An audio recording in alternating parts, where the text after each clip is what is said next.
Hello, everybody, and welcome to the broadcast here on Bloodhound Sports. We are live from Evans Field here at Maple Leaf Athletic Complex in Mount Pleasant, Iowa, as we get ready for the Fort Madison Bloodhounds versus the Mount Pleasant Panthers varsity football game. I want to thank you so much for tuning in. But before we get to kickoff here, we're going to do the Penn City Grant pregame show hosted by Chuck Vandenberg. Once again, he has head coach for the Fort Madison Bloodhounds, Derek Doherty, on the show, talking about last week's win against Washington and its importance, history of Bloodhound football a little bit, and, of course, tonight's game and the feature games for the rest of the season. Enjoy the pregame show. We'll be live here in about 23 minutes for kickoff right here on Bloodhound Sports. Thank you for tuning into the Penn City Current pregame show on Bloodhound Sports. I'm Chuck Vandenberg, and the following is an interview with Fort Madison's head football coach, Derek Doherty. We'll start with a recap of last Friday's game and then preview tonight's matchup.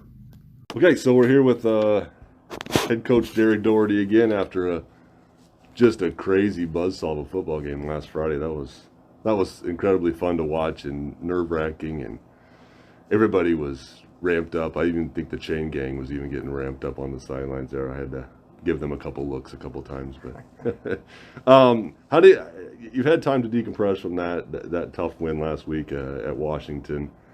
Give us a look into what this week has looked like for you guys after that battle Friday. Yeah, it was a big win for our program. If we did the math right, we were looking through, because that stuff's important. It's been since 2001 since we've beaten Washington. So 20 years. So that's a big move for our program, because you know that they're tough. They're going to be tough every single year. They're well coached. And yeah, it was an awesome feeling to finally do that, thinking that, in 2001, I was a junior in high school. So that was the last time that we beat them, and these kids weren't even born, so we kind of put that in perspective for them about, here's why the things that you've been doing are right, and we're moving in a good direction, but then you've got to flush that really quick and go back to the 0-0 mentality, because we have a really tough Mount Pleasant team that we're up against this Friday, and a team that historically has had our number. Yeah. So back to 0-0. We'll celebrate the successes of this when we're older and in the off season or something. So you talked about the years there, and I went to work on Saturday morning bugging everybody in town. I put Tom Walljasper on it. I put Debbie Wiseman on it. I'm like, somebody's got to tell me the last time this program started 4-0. And nobody could do it. And everybody kept sending me to Jim Knapp. Go to Jim Knapp. He's got a great... And I'm here in 1966 is the last time I'm hearing that you guys started 4-0. Am I wrong there? Are they wrong? The 1988 team was 4-0. 1988 was 4-0. Yep. Okay. So I'm a big Fort Madison football history nerd. Okay. That's something that when I was hired, I think that knowing the history is very important, knowing where we've been, where we're at, and where we're going. That's kind of what we told our kids, and we don't throw these things out at you because we want you to become complacent and content, but it's important to know where Fort Madison football has been, where we're at, and where we're going. I think wrestling's done a great job of that. You walk in that wrestling room and you see the history, and it's known and it's important, and I feel like our football history should be the same thing. So yeah, I've studied the history of Fort Madison football, and I believe it's 1988. Did you know that Friday? Because I was going to ask you Friday, and I just completely forgot to ask you. I did, and the coaches were kind of asking about it, and I'm a very superstitious person, so I don't. I kind of stayed quiet, and yeah. So and it's cool because I grew up on the stories of the 1988 team. So having a couple of those guys come and speak to us last year as we were going into the playoffs and stuff like that, and getting to know some of them, and it's just a really cool experience. Yeah. So, and that Justin Mackey was a junior that year, correct? Of 2001. Oh, was he in 2001? Yeah. Who was on the 88 team? Kurt Featheringgill. Okay. Yeah, they went to state Nils that Gottrue. year? Yeah. Okay. It was Coach Walljasper, coach team. Okay. Yeah, I mean they had a Shane Carter. They had a ton of talent. Just like I said, it's really cool growing up on those stories. And my dad used to tell me, yeah, you were at that game. I was 4. You're 4. But Fort Madison football has been a big deal Yeah. to me for my entire life. Yeah. So, well, my apologies to the class of 1988 then, but yeah, it was like nobody had. Varsity Bound only goes back so far, so you go back and you try to track that Right. stuff down, and everybody was talking about that. Well, when was the last time we started 4-0? So great start there. Obviously something that you can hang your hat on, and I think something that, knowing you probably 5-0 is better than 4-0, right? Yeah. Yep. We want to be 1-0. What's a game like that and a win like that do going into this program? That, I mean, Mount Pleasant is a storied program, and I've got some information down below, but this team's been in, they're 1-3, and everybody's like, what happened to Mount Pleasant? But they've been in every football game. I mean, I think they gave up 4th down touchdown in the first game. They only down 4 to Keokuk at the end of the first half, and Washington put on 2 touchdowns in the 4th quarter against them. So that's a football team. You ran up against a Washington team that was hitting their stride last week. Are you running up against a Mount Pleasant team that's hitting their stride? Yeah, I just had this conversation with a couple people, but we definitely have it inside of our program. You're silly if you're looking at records. If you're looking at scores and trying to compare and say, oh, they beat them, so this is going to happen. I mean, sports are crazy. Like, and looking at a 1-3 or a 3-1 or a 4-0, like those records, you can throw them out the window. They do not matter, because again, sports are crazy, football's crazy, styles clash, matchups happen. We don't look at it. So we had that conversation with our guys, and a couple things that for sure is that Mount Pleasant will be coached up well. They get better every single week. Coach Striegel and his staff are amazing coaches, so they'll be ready. You add the fact that it's homecoming on top of it, and they're going to be juiced up, and I promise you they're not afraid of a Fort Madison football team, and that's credit to their staff and their program for having that mentality. Yeah, and you had senior night last week against Washington, so there was some emotion wrapped up for those kids. So you just seem to be catching everybody at the right time this year, or the wrong time, however you want to look at it, right? Yeah, and it is what it is. Some people don't like playing, away on homecoming game. To me, it doesn't matter, because after all of the pregame shenanigans are done, it's about 48 minutes of execution and chess play, and that's the stuff that I love. And they're building that program. I mean, this sophomore Peyton, is it Haggis or Hages? This on paper they got him at 155 and 5'10", so he isn't anything soaking wet, but this kid's got 400 yards of offense. Yeah, and he's a sophomore. Yeah, he's a sophomore. Yeah, he looks like the real deal on film, and he's definitely a weapon. He's something that we're gonna have to know where he's at all times and contain him. Yeah. So. And he's got a brother Dylan that's on the other side that's got 25 tackles, and from a linebacker spot, so he's getting through. Right. Yeah. So I'm sure Coach Crooks will have something dialed up for these guys. He always does.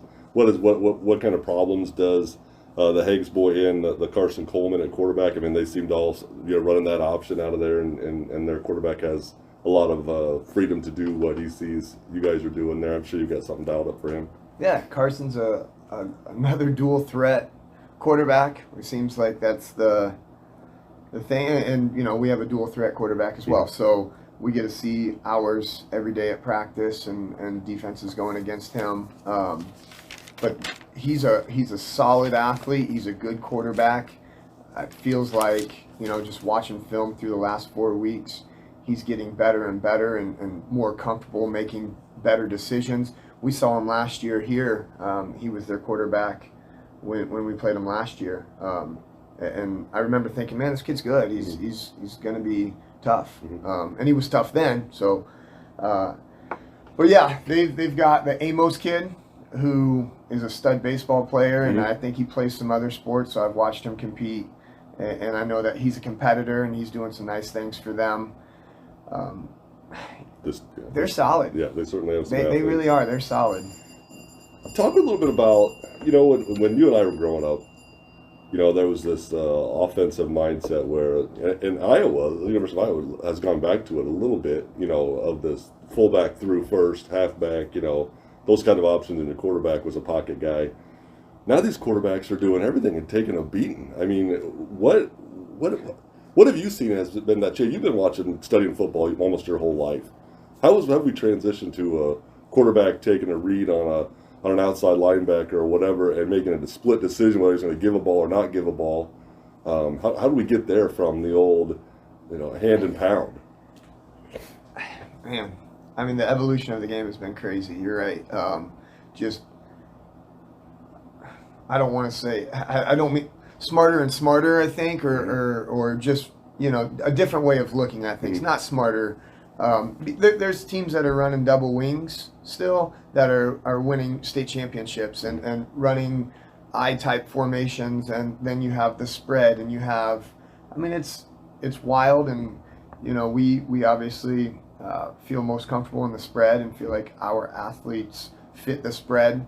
I've been here and I've been through all kinds of different offenses as an assistant coach and a player, and I guess it's a luxury because I've figured out what I'm comfortable, what I understand, what I like, what I feel puts our kids in the best situation possible, and it's, in my opinion, it's not packing us into a phone booth and just running up somebody's butt.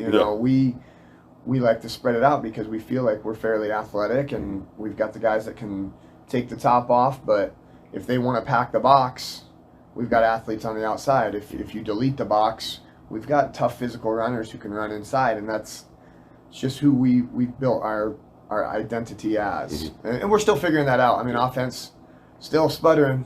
We know we have a race engine. Will it be dialed up?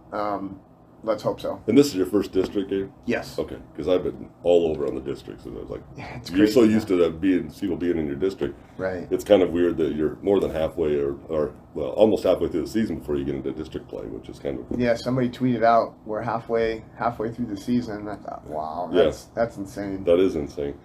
Let's talk about some Bloodhounds a little bit. Okay. During these Penn City Current previews, we always talk about stats and that kind of thing. We can do that again. You've got 3 receivers with 200-plus yards. Tate Johnson's creeping. I think he's a yard off of 300.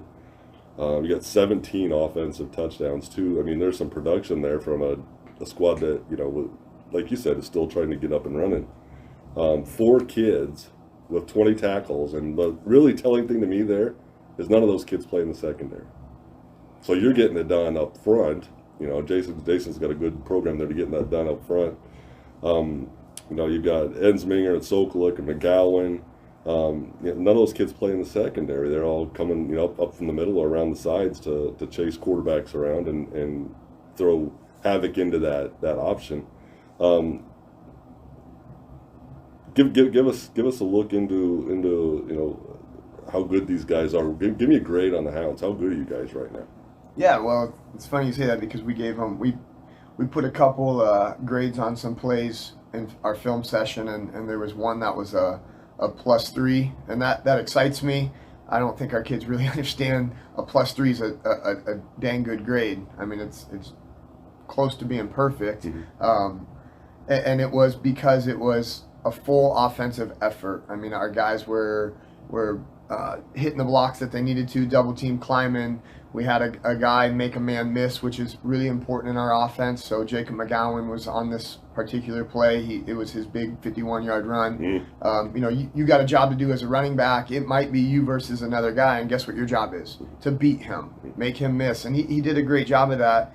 And then you're talking about the receiving core with Tate Johnson and Xander and those guys. And on this play, they weren't catching and making big plays, but they were blocking. And Xander had a sweet block that sprung him. And I've always thought, as a receiver, like that should be worth a steak dinner or something. Sure. If you're on film, everybody's going to see your catches, but are they going to see you downfield blocking and springing and running back for a touchdown? So we're really proud of them for doing that.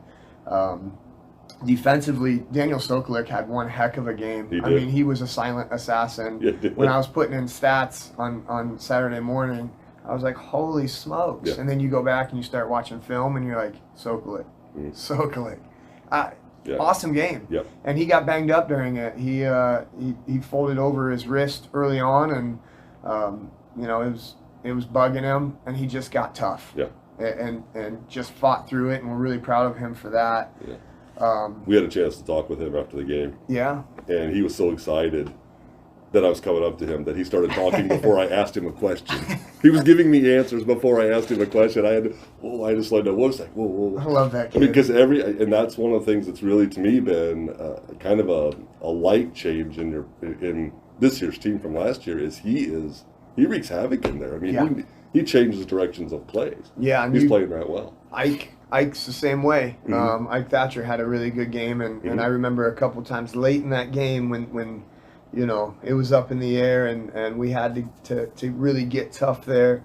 Coach Smith is yelling at Ike, and you can just see almost like a dog that starts wiggling its butt because it's excited. Ike's digging in and wiggling, and he's ready to go. And we got pressure on Patterson to throw that interception. I mean, we had some guys breathing on him and hunting him down, and he had to get rid of the football. And then there's Henry Wiseman just waiting for it, and couldn't have happened to a better kid to end the game. I mean, we call him Hank.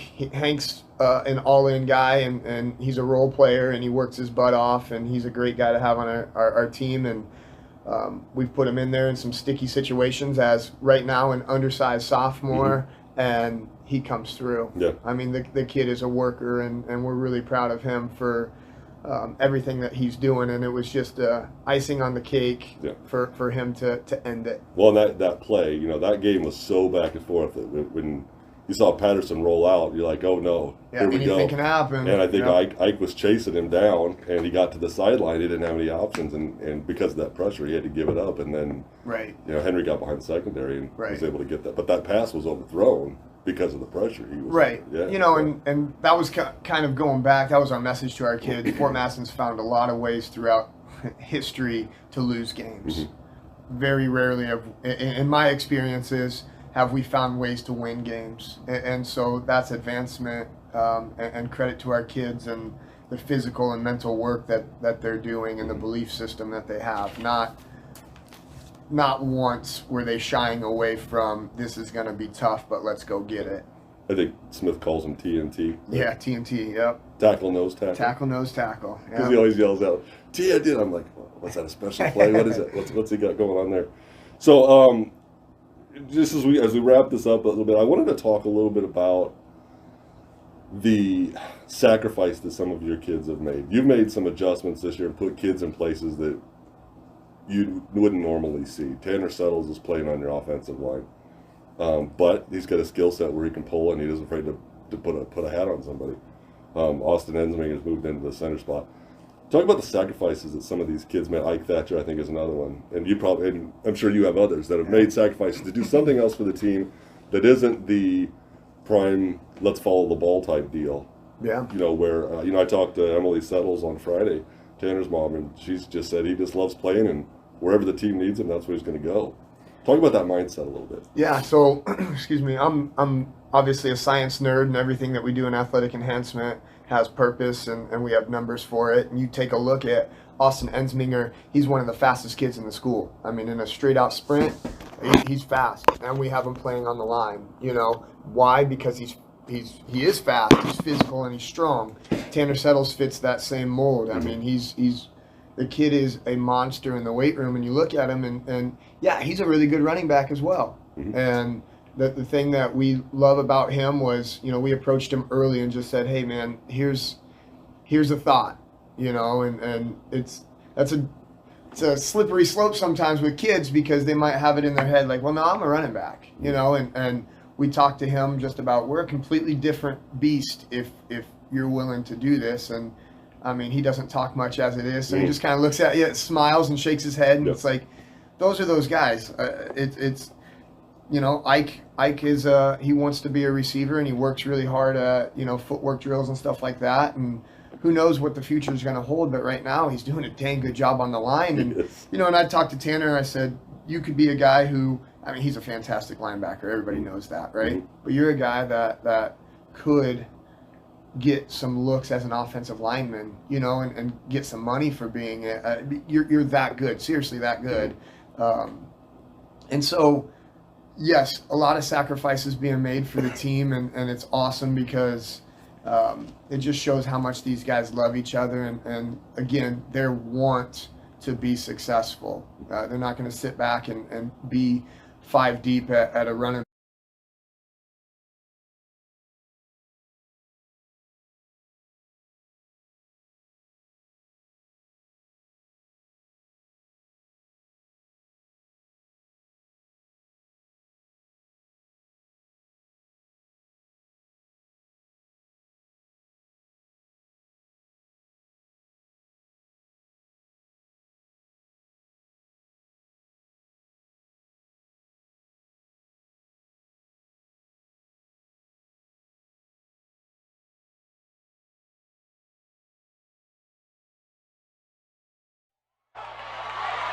And a good return out over the 30.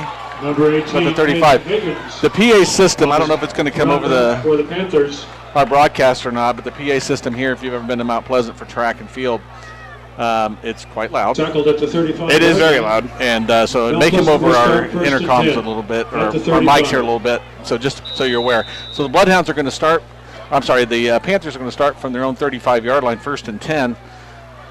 We have some light rain going on right now here in Mount Pleasant. The wind kind of calmed down a little bit, so 61 degrees is our kickoff temperature. Once again, Evansfield, Mount Pleasant, Iowa here, Maple Leaf Athletic Complex, and quarterback keeper pitches out there to the running back. And he picks up a solid 4 or 5 yards. That was number 18, Peyton Higgins, the sophomore running back. you're going to hear his name a lot tonight. Mount Pleasant likes to run the ball more than they like to pass it, and Higgins is one of the primaries on that running game. Their quarterback is also a good runner. I think they have a second running back also. Higgins is at 47 carries for 303 yards coming into tonight's contest with 5 touchdowns. He broke out for a 52-yard run earlier in the season. Oh, that's good defense by that line. Higgins, the ball carrier, stopped by number 53. As we've seen all year, the Bloodhounds kind of they bunch that lineup real tight, Little gain on the play. and it's kind of hard to run up the middle on them. So that was From the a 41. gain of about a half a yard, I think. So it's going to bring up about 3rd down and a long 4. We do apologize. We do not have a scoreboard cam tonight. We do not have any room in this press box. But we're at 10:48 here in the first quarter. Yep, that's a false start Penalty for Mount flag Pleasant. on the field. So that's going to back him up. False start penalty against Mount Pleasant.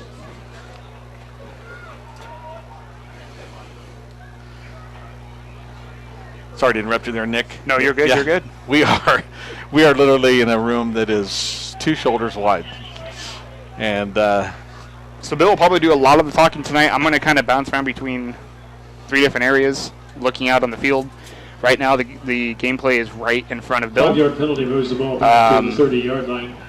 So that's going to bring up 3rd and 10 for Mount Pleasant here. 3rd and 10. Mount Pleasant for the comes to Panthers. tonight's game 1-3. Week 1 lost to Fairfield 27-18. Week 2 lost to Washington 22-0. We'll get ready for this next play here.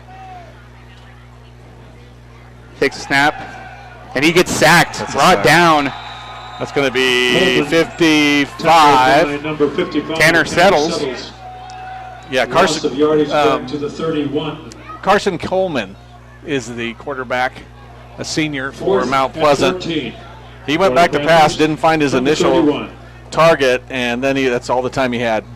And Settles was on top of him. So 4th down and a punt time for Mount Pleasant. Good start for the defense. Punt formation for Madison. Mount Pleasant, number Long 50. 4th and Lincoln 14 with 10:06 here first quarter.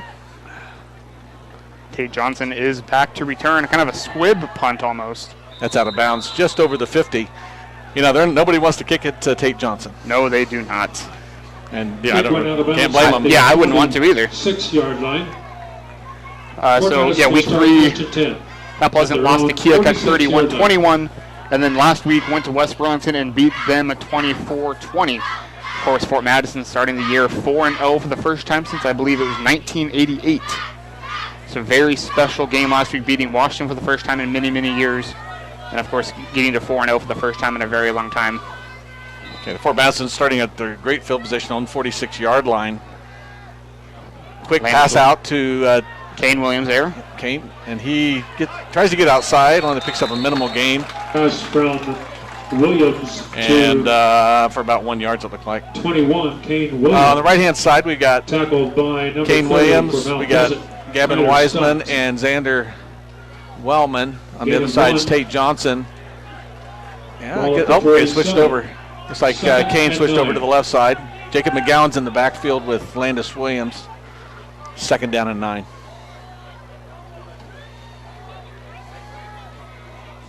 So here we go. Landis Williams takes the snap, looks, runs the left side of the field. He's going to keep it, goes ahead, and he's going to pick up a Landis solid Williams, chunk of yardage, the maybe ball about 6 yards on the play. Tackled by number 31, It's going to bring up about Dylan Hagan a short for the 3. Panthers. 3rd down At and the Mount about Pleasant 3 yards to go, 7-yard line, if that. 3rd and 3. So 3rd and 3, they do call it. 8:55 to go, first quarter.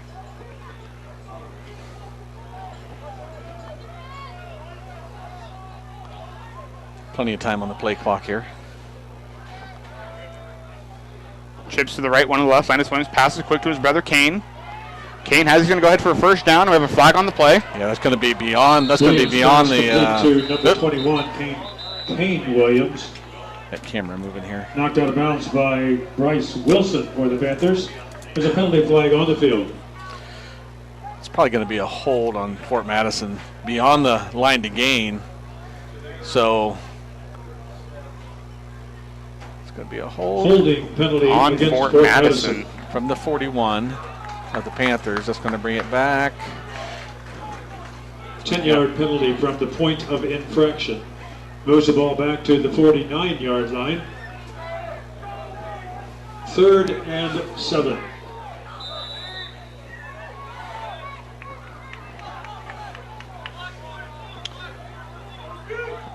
Third down, 7 for the Bloodhounds here. 8:34 first quarter.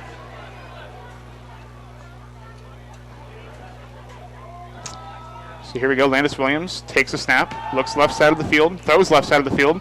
He's got Tate Johnson open for a first down. Williams pass complete to number 13, Tate Johnson. Has a nice throw by Landis Williams. Yes, it was. Read the field, knew who he wanted to throw to the entire time, found his man, threw it. Down. 1st and 10 Bloodhounds at the Move the Mount chains, Pleasant first down 39. Bloodhounds. Again, we do apologize. That PA system is loud. It's right. The speaker's right by us, so It feels like we have to wait for it to be done to Yeah. be able to speak even. So here we go, 1st and 10.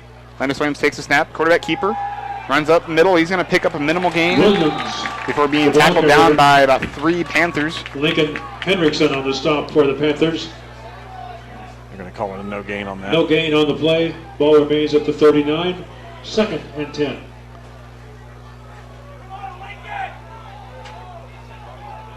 You got a big kid there in the middle.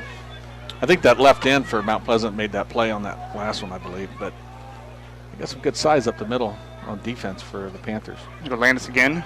Quick pass right side. He's got Tate Johnson open. Tate's going to go ahead, pick up Williams about pass complete to Tate 4 or Johnson. 5 about 4 yards, I think. Tackled by number 81, Levi Graber Might have to for zoom the out there. Panthers at the 35 Levi Graber yard made the line. tackle there. He's going to be a name we say a lot. He's got 15 and a half tackles on the year, 7 3rd solo and tackles. 6. 3rd down and 6 for the Bloodhounds. Graber being a 6'2", 195 senior, tight end safety.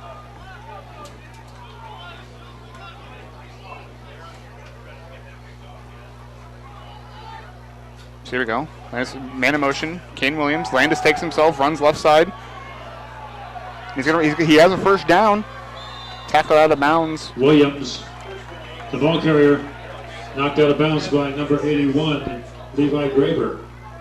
Levi Graber Yeah. again on the tackle. Yeah, the safety come up. He's a pretty good sized kid, and Ball's at the he's pretty 28 quick. yard So line. Yes. That gives he Fort kind of Madison closed the in on first Landis down. there, and Landis was 1st and barely 10 able to get Bloodhounds across at the yard to Mount gain. Pleasant, 28. But nice play by Landis. They brought motion to the other side, and then went on that where that motion came from on the left side to get that first down. Nice play call. And Landis again. Reads the defense. Takes a snap, hands it off to Jacob McGowan. Nice game on first Jacob down. McGowan, the ball carrier. Just in your way. Stopped by number 86, Joshua Mueller, at the 24-yard line. So call it 2nd and 6 with 6:23 first quarter. 2nd and 6 for the Bloodhounds.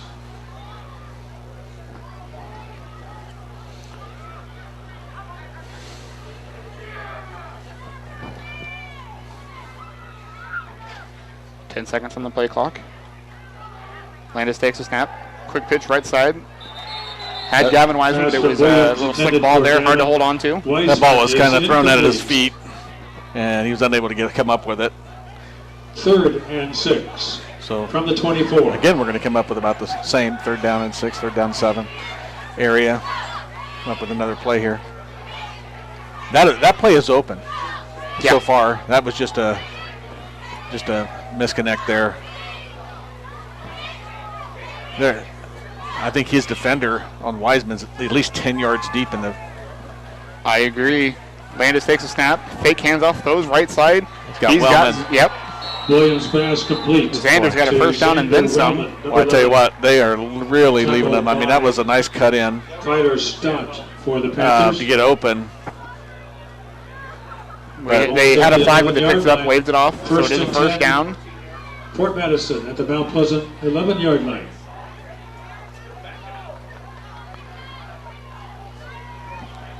So here we go, 5:44 first quarter.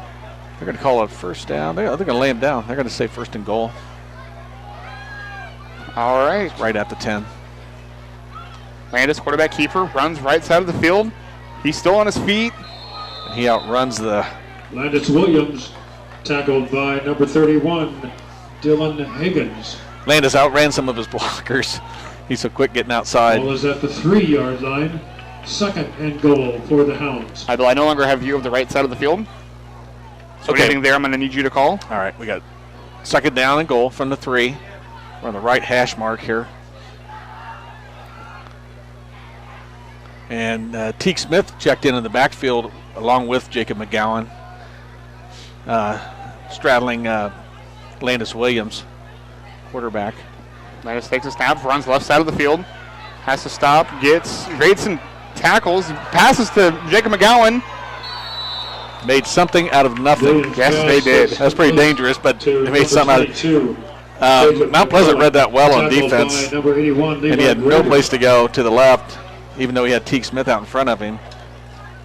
But he spun back, and just before he got tackled, tossed it out there and got McGowan. Ball is at the 2-yard line.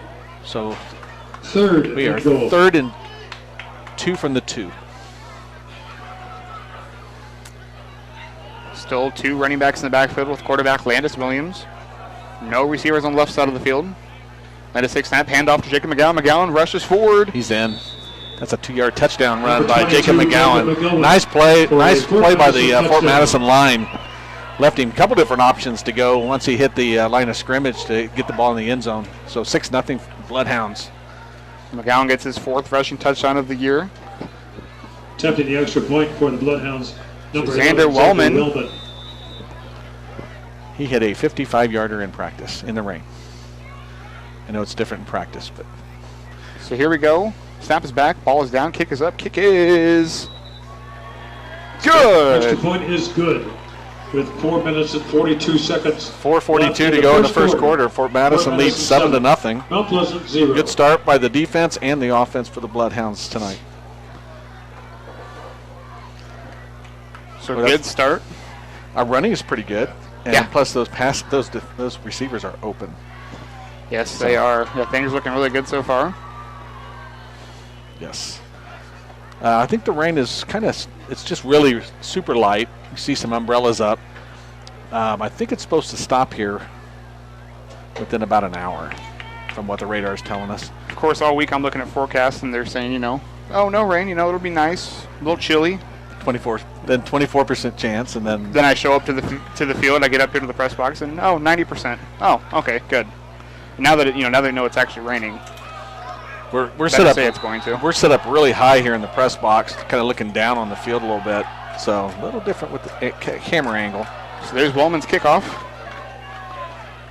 2-yard line taken and tackled right about the 20. Trying to figure out who that is. Gerard Turner, number 17. I did see for the Panthers, tackled by Tate Settles number in there, 9, a couple other Bloodhounds. Segavanio.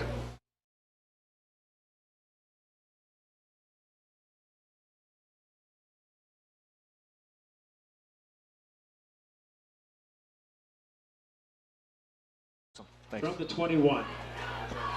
Back. All right, so Panthers have the ball here, 1st and 10. From what, about the 21? That ball's on the ground. And did the quarterback get back on it or not? Snap recovered by It was a bad snap, and the quarterback did get back on it, but he lost about 6 yards, looks like. Ball's at the 15-yard line. Looks like they had 2 running backs. 2nd and 16. So 2nd and 16, loss of 6 on the play there for the Panthers.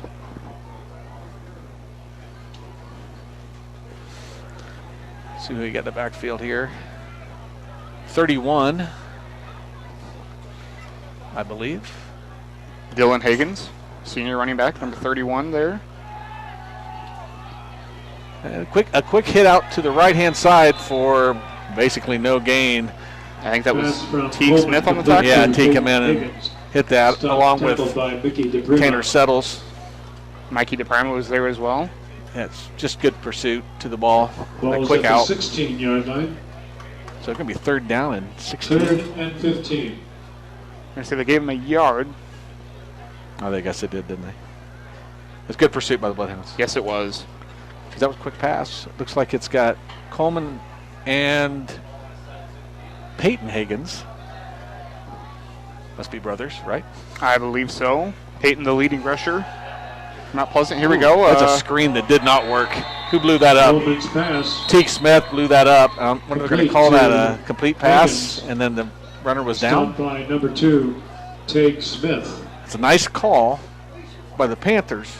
Good defense by the Bloodhounds. Yes. Taylor brings up 4th down and Gain of long. 1 to the 17. Tate Johnson, number 13, will head back for the Bloodhounds. Punt formation for the Panthers. Number 50, Lincoln Hendrickson. Lincoln Deep is number Hendrickson, 13, Tate Johnson. the senior offensive tackle, defensive end, punter as well. That ball is He's fumbled, gonna- and he's going to run with it. Now he's going to Going to throw pass it. it. We have a And flag that's on the going to play. be intercepted by Teague. Is that Teague? I think it was. Hendrickson. Teague Smith. Let's see what the flag was, though. Intercepted by number 1, Mickey DePrima. So I can't tell if that was There's a a penalty design flag on the fake or field. if once the ball was on the ground, he just decided that's what he needed to do. I mean, at 4th and 13, 4th and 14. And it's on this side. So I wonder what. Could be an eligible man. I don't know. Still looking. No idea. I think they're trying to figure out where they're going to take the ball in which direction.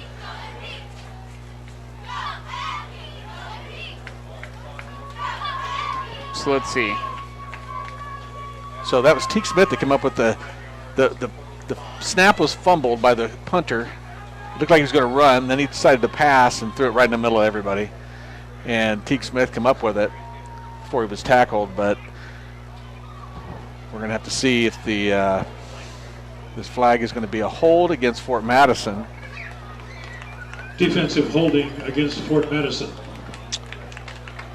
So Not good. That's going to be out here. That was thrown by the side judge.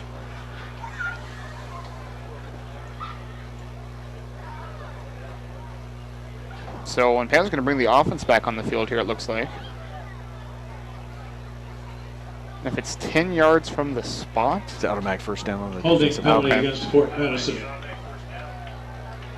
So spot foul. They're going to still call it 4th down. He's coming. He's still got his fourth. He's still got it 4th down. Okay. 10-yard penalty moves the ball to the 27. High school rules. See, I didn't. Yeah. Uh-oh. So They're going to stop. They're going to get a new 4th ball in and there. 5. 4th and okay. So I kind of thought it'd be closer to the the down marker, but Well, it was a holding right about the line of scrimmage for the punt. oh, okay. So, and they had 15 to go, so that bringing it up 10 yards, and so it's going to be 4th and 5. Now they got to kind of watch out and make sure that I don't think Mount Pleasant still in the game right now wants to make a mistake here. Absolutely not. So here we go, high snap, punted away this time. Tate Johnson's back. He's going to call for a. It's going to roll down to about the 37-yard line. 37, they're going to call it. By number 83 for. So Landis Williams to come back onto the field. Morgan Van Nuys. Real quick, I want to thank our sponsors, make tonight's broadcast and every broadcast we do possible this year. They are the Bloodhound Booster Club, Kansas City Current, Lee County Bank, Carla McAtee with Frazier Auction and Real Estate, Midwest One Bank, Scott's Miracle Grow Company, Mann's McDonald's, Submarine Sandwich Shop, Clearview Vision Center, and Wonder Chiropractic and Acupuncture. Apologize for some camera work here. We're pretty far away from the field, and we're trying to get a good picture for you here. Okay, we got trips to the right for the Bloodhounds, starting out on their own 37. McGowan in the backfield. Be a quick pass to the right. To his brother Kane, and he's up for about 2 yards before he's taken down. Williams pass complete to number 20. We are first quarter with a minute 53 to go. Bryce Wilson on the stop for the Panthers. Ball is at the 39. Gain of 2, 2nd and 8. Like Bill said, gain of 2, 2nd and 8, sets up Bloodhound offense here.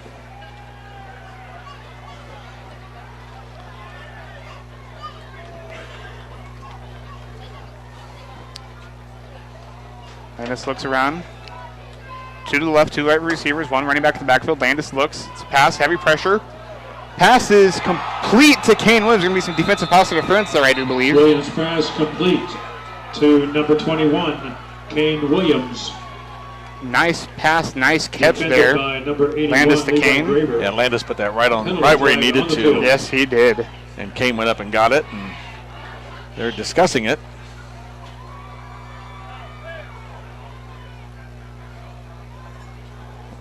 Are they pointing back towards the Bloodhounds? Did you ever see a signal, Nick? No.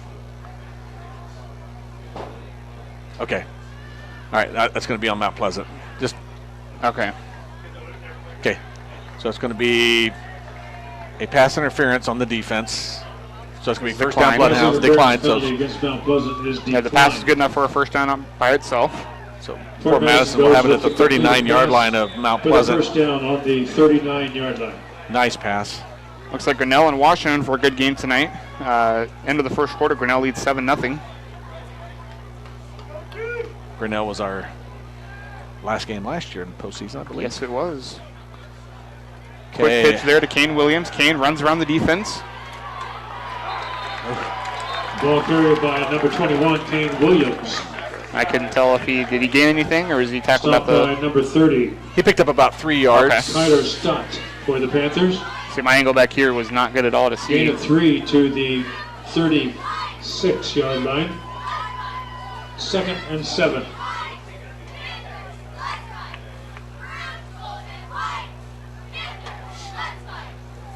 Okay, we got trips to the left and Xander Wellman to the right.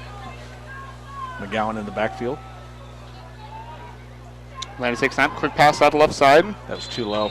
Williams' pass is incomplete. He threw that from the right hash all the way over to close to the numbers on the opposite side towards Tate Johnson and didn't get there. Didn't think he got a real good grip on the ball maybe.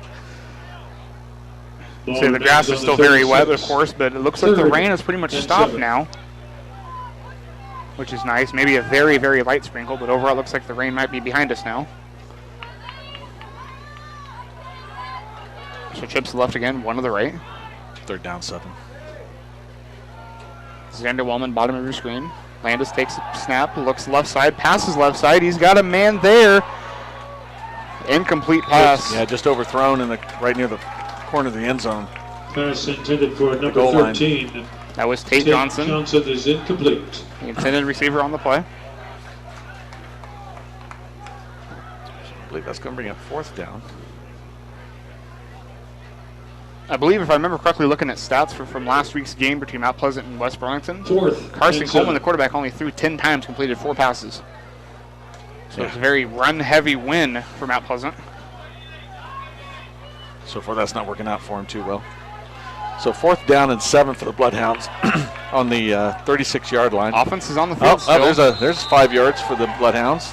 Makes it a little easier. Yeah, one of the defensive tackles jumped on the count as Fort Madison brought Kane Williams in motion. So that's going to bring it to a 4th down and 2, which really opens up the playbook for the Bloodhounds. 5-yard penalty moves the ball to the 31-yard line. 4th and 2.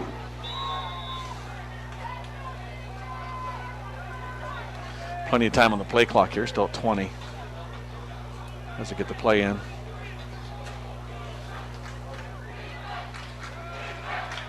Here we go. Oh, there's another jump, and they're in the neutrals.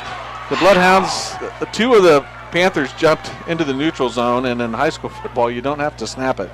If they're in the neutral zone, that's a penalty. So it's not often you get back-to-back of those calls to set up for a first down for the Bloodhounds now. I think it's a nice hard count by Landis, and kind of changed his cadence a little bit there. Awesome job there, Landis Williams.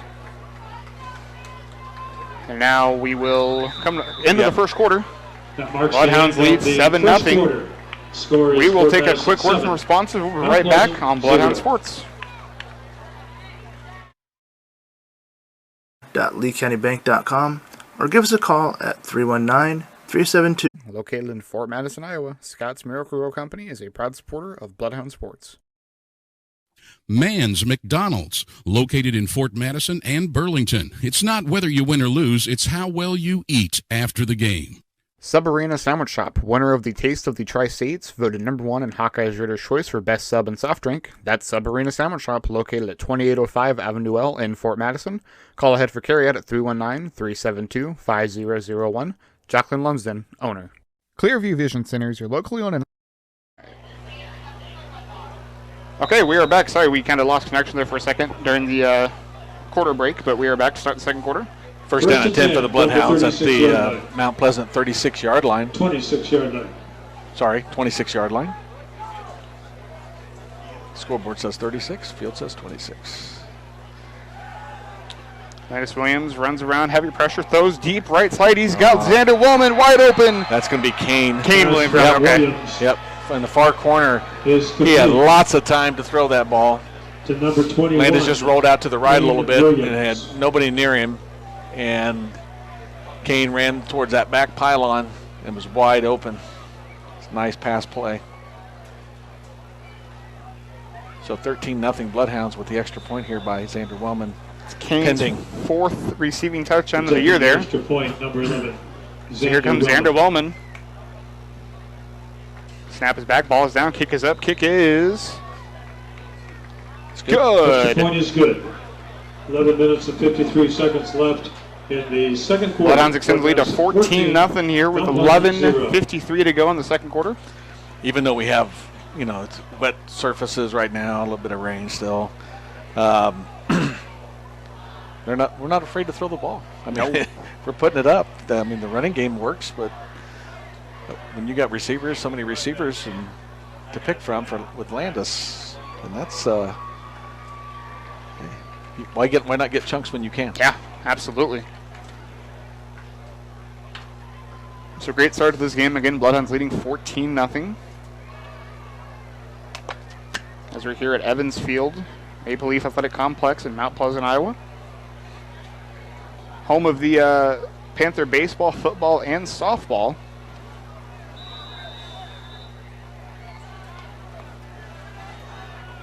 Here comes Xander Wellman to kick off now. He does so, a booming leg. Taken right at about the 5-yard line. And he runs up and he's going to get to right about the 25-ish. See Gavin Wiseman in there on that tackle. Ball was returned by number 35, Wyatt Woodsmall for the Panthers.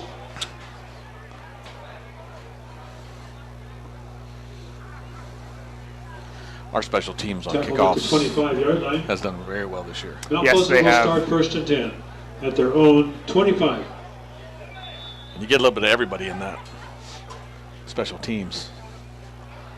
So starters and non-starters. So 25-yard line, 1st and 10 for Mount Pleasant. It's going to be a quick pass out here to the left. Caught just over the 30. Missed tackle down below, and then a good run up to about the 45-yard line. Tanner Settles with the tackle. Tackled by number 55, Tanner Settles. At the 46-yard line. That gives Mount Pleasant the first down. 1st and 10, Panthers at the 46-yard line. Who is that on the reception, Bill? I believe it was number 5. Carter Amos, the 6', 195 junior tight end. Yeah, he was a slot receiver there, and he just did an out. The ball was thrown right on the money. He's a leading receiver there, 13 for 137. It's a handoff up the middle. One of the 2 running backs, not sure which one actually got that one.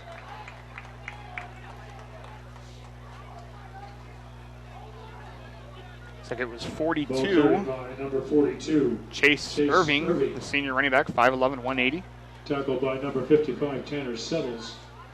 Minimal game. 2 to the 48. Kind of a change of pace, but looks like he's got 7 carries for 15 yards this year. Looks like he might be your fullback more than anything else here. Got 24 in the backfield. Just took keeper by the quarterback, and that was not a good choice. Tanner Settles by number 55, Tanner Settles got him in the backfield after about a 5-yard loss. Had to wait 5s. Back to the 41-yard line. Coleman should have handed that one off. Yeah. Would have been less of a loss, but we'll give up a long 3rd and 15 with 10-11 second quarter.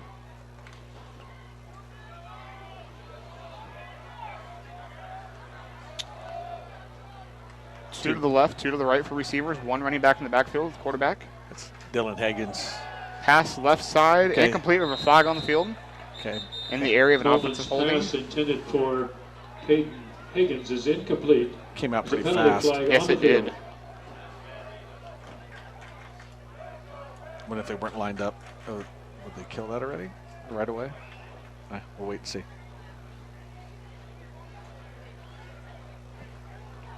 It's going to be on Mount Pleasant, looks like. And it's going to be to decline, yep. An eligible man downfield. An eligible receiver downfield. Penalty against on Mount Pleasant, yes. Is declined. The ball remains at the 41. So it brings up 4th down. 4th and 15. Let us decline that. Let it be an incomplete pass.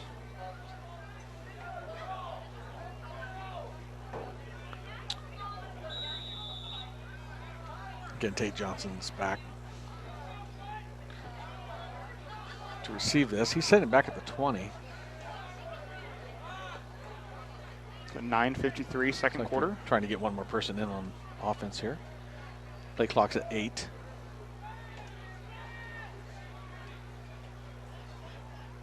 Get the punt off. Kind of a line drive punt. It's going to go out of bounds here. Wow. Stayed in bounds for a while, just about the 14-yard line. Goes out of bounds at the 15-yard line. They're going to call it the 13. I don't know what they're going to call it. 14-yard line. Okay, I think they got it at the 14. So that's where the Bloodhounds will begin. Again, nice 3 and out by the defense. Ball's at the 14-yard line. 1st and 10. I'll take that back. They did get a first down on the first play, didn't they? For 20 yards, and then they got 3 downs and out after that. So 1st down for the Bloodhounds at their, I guess, 14. Timeout, Mount Pleasant. Timeout here for Mount Pleasant. So we will go and take another one as well. We'll be right back on Bloodhound Sports. Operated one-stop shop for all your eye care needs. Dr. Derek Vogelpol and staff can assist you from the treatment of eye diseases to finding that perfect pair of glasses. Whether you need an exam or just an adjustment on your glasses, stop in to see the friendly, familiar faces at Clearview Vision Center. Wondra Family Chiropractic and Acupuncture. Doctors Tim and Lori Wondra provide chiropractic, acupuncture, therapies, kinesiotaping, and even school physicals. They're located in downtown Fort Madison at 724 Avenue G.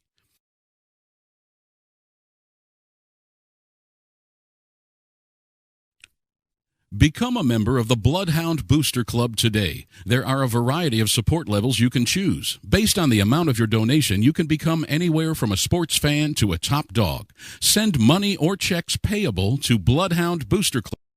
All right, here we go. Back from the Mount Pleasant timeout. Bloodhound Zoo have the ball. First and 10, Fort Madison from the 14-yard line. Got one man to the right side of the top of your screen, trips to the left, bottom of your screen. One running back in the backfield. Send Kane Williams in motion. Landis passes. Ooh, that was a dangerous almost screen pass, intercepted. Williams pass. That was pretty dangerous pass there. Yeah, it But was. so we're fortunate. Broken up by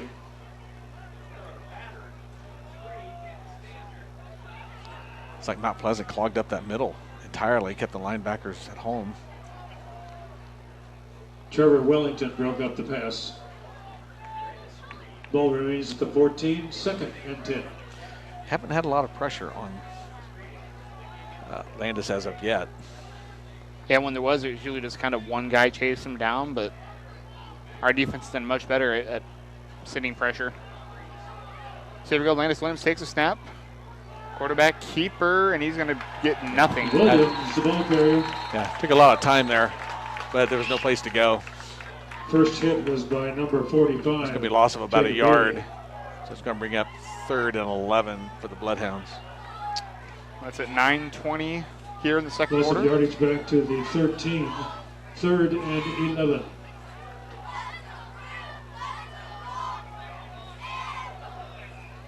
Looks like on that far side, pretty much one-on-one. Safety back over there to help out, but he can't cover both sides. Landis back to pass. He's looking. He throws over the middle and hits Gavin Wiseman. Williams Wiseman. pass complete to That's going to number be for 7. first down yardage Gavin Wiseman, out over the tackled by 25-yard line. Jacob Rickman for Mount Pleasant. This Bloodhound offense has been so good this year. Ball is at the Oh, 3rd and long? 27-yard Okay. line. Okay. That Yeah, gives no, Fort it seems like Madison not be a first down, problem. first Yeah, and 10. it's like they have a special playbook At the they're Mount dedicated to Pleasant at third their own downs, and 27-yard it line. pretty much whatever you do, it's been working this season. And our line is just, the pass blocking is wonderful tonight. It I is. mean, they're giving Landis all kinds of time. So again, trips to the right at the top of your screen, one man at the bottom of your screen. That is Tate Johnson. It's past Tate. Tate evades a couple Williams tackles pass there, and he complete to picks up number about 13, Tate Johnson, 5 yards or so, I want to say. Yeah. tackled by number 45. My angle is just so bad back here for that Mount Pleasant. So elusive. I think he must have at least dropped 2 tackles on that. Gain Yeah. of 5, second and 5. From the 33. It's interesting they brought that to the short side of the field. Yeah. It's pretty much one-on-one, but the pursuit can come from inside. So we got trips to the right. And hand off to McGowan. Runs right side of the field. Has a first down. Brought down just right past the first down Number line 22, marker. Jacob McGowan. one of the Down receivers on that side outside, came Tate in Williams. and did a nice block on that, on one of the Ball is at the linebackers 38. to kind of Which free gives Fort Madison the first McGowan down. for a first down. So we're going to be at the 39-yard line. First and 10 from the 39-yard line.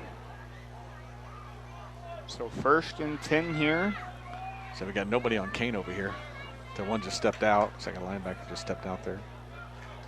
Landis takes a snap, looks left side, has complete there to Tate Johnson. Tate's going to run ahead, still on his feet, still going. And then a big hit there out of Pass bounds. complete to number 13. That's number Tate 2, Johnson. Knocked Jacob out of bounds by Rickman. Number 2, Jacob Rickman.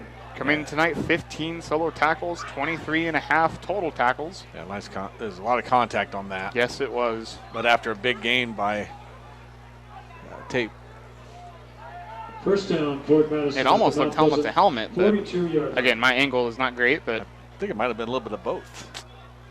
You know, I think Tate was laying a little bit of a Yeah. hit along with the safety coming up. So first down for the Bloodhounds. Landis just keeps the ball for himself after a kind of a fake look to handoff, and he's still on his feet, got a first down, still going, and then runs out of bounds right at about the Williams, the ball 18-yard carrier. line. Well, the last time Landis ran the ball, he hesitated, and Just there wasn't a whole lot there. number as far as any holes. Dylan Higgins. This time he shot and got in the first hole he saw off right tackle, and then made his way. So nice run by Landis. Tonight's game, Ball is Landis, at the 20-yard line. if he hasn't First already, and 10. he's going to be able to pass 1,000 passing and 300 rushing yards tonight. That's fantastic. First down and 10 from the 20-yard line for the Bloodhounds. Hand off to McGowan. He's going to go off left guard, and he's only going to make about a yard. So some Number linebacker came 22. up there and made a good hit on McGowan. McGowan, the ball carrier. If you look at Landis and coming in tonight, he's at a Rittenhouse. 72% completion percentage, 836 yards, No 7 gain on the touchdowns, play. 1 interception. Second and And 10. look at the quarterback, Carson Coleman from Mount Pleasant. He's at a 52.9%, 507 yards, 1 touchdown to 6 interceptions. Landis has not hurt his passing percentage. He is not. He's tonight. doing a very great job. As he always does, whether passing or running, he always makes very smart decisions. They're going to call that a no gain on that run. Landis is back to pass, looks left, throws up over top, and right to Gavin Wiseman in for a touchdown for 20 To yards. number 7, Gavin Weissman. Nice secondary move by Wiseman to get open there. And another Bloodhound touchdown. That comes at 6:38 to go here in the second quarter. Boy, this offense is playing well tonight. Yes, it is. Xander Wellman now for the point after. Wellman will be attempting the extra point. Snap is back, ball is down, kick is up. Kick is good. Extra point is good. The Bloodhounds go up 6 to minutes and 21-0 at 38 seconds left 6:38 in the second quarter. Fort Madison 21, Mount Pleasant 0. So it was a nice long drive there. I mean, it wasn't a long drive. It was just distance-wise it was long. Really spread the field out with both passing and running. And feels like we're playing with an extra guy, it seems like, on the field. But, the quick passes outside, the runs inside. You're absolutely right. Yeah, it always looks like we have someone extra there, and especially with how Mount Pleasant's playing defense. They're just not. They're having a linebacker come out and kind of far away, or a safety covering, but he's you typically want your safety to cover multiple ways. So when you have no one else on that third receiver on the left side or right side. Well, when you got 4 receivers out and all of them can catch the ball and take it to the house, that makes it very difficult for the defense. And this year's proven that all 4 of these guys can do that. As Landis tries to spread that out, he's been hitting Kane Williams a little bit more tonight. Yeah, there was Gavin Wiseman there wide open. Gavin had 1 touchdown coming tonight. He has Xander more than 1 now. Xander Xander Wellman doesn't have a touchdown yet, but he does have 107 receiving yards coming tonight, so he gets thrown to a lot. It's hard to believe he doesn't have one. That's in the end zone. Nice kick by Wellman. Didn't he have one last week called back? Ball will come out Oh, is to that the probably what I'm remembering? I was thinking that might have happened. Tate Johnson, of course, he's got 3 coming in tonight. Kane had 3 coming in tonight. So this receiving core really gets a lot of attention from Landis. And boy, Landis has time tonight. Yeah. He's picking and First and choosing. 10, I saw at least once where he at their went from own his 20-yard primary to his secondary receiver. Whatever his read was at the line. Mm-hmm. And Mount Pleasant is just not playing up on the ball, and it's not mattering. At some point, they're going to have to come up and play the receivers a little tighter. Of course, you can go over the top after that. First down and 10, Mount Pleasant from their own 20. And the ball is kept by the quarterback, and a loss of yardage. And who do we have in there? Ball carrier. I think McGowan was in there. I think Ike Thatcher maybe. I see 54, Ensminger. He was in there on the tackle also. Loss of yardage back to the That's 15. a read option there, and if he would have given it to the running back, he probably had the same outcome. Correct me if I'm wrong.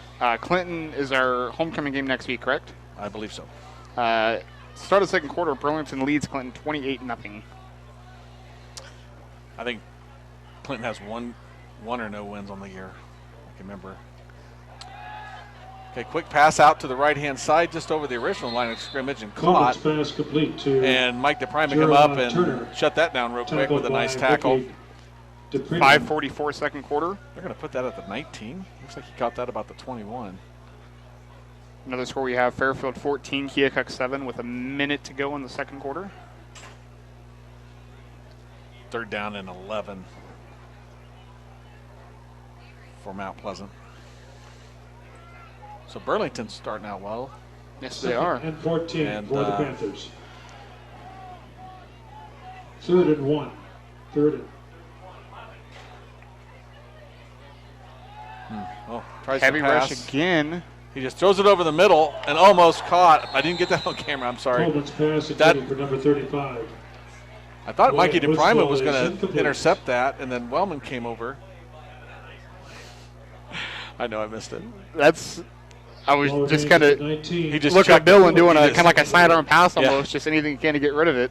Well, I thought he was going to get tackled. He got touched. I Lincoln thought maybe it was Hendrickson is in a punt possible face formation. mask. I For the was thinking the Panthers? same thing. But he got away. Then he just, like you said, he sidearmed the ball out in the middle of the field. And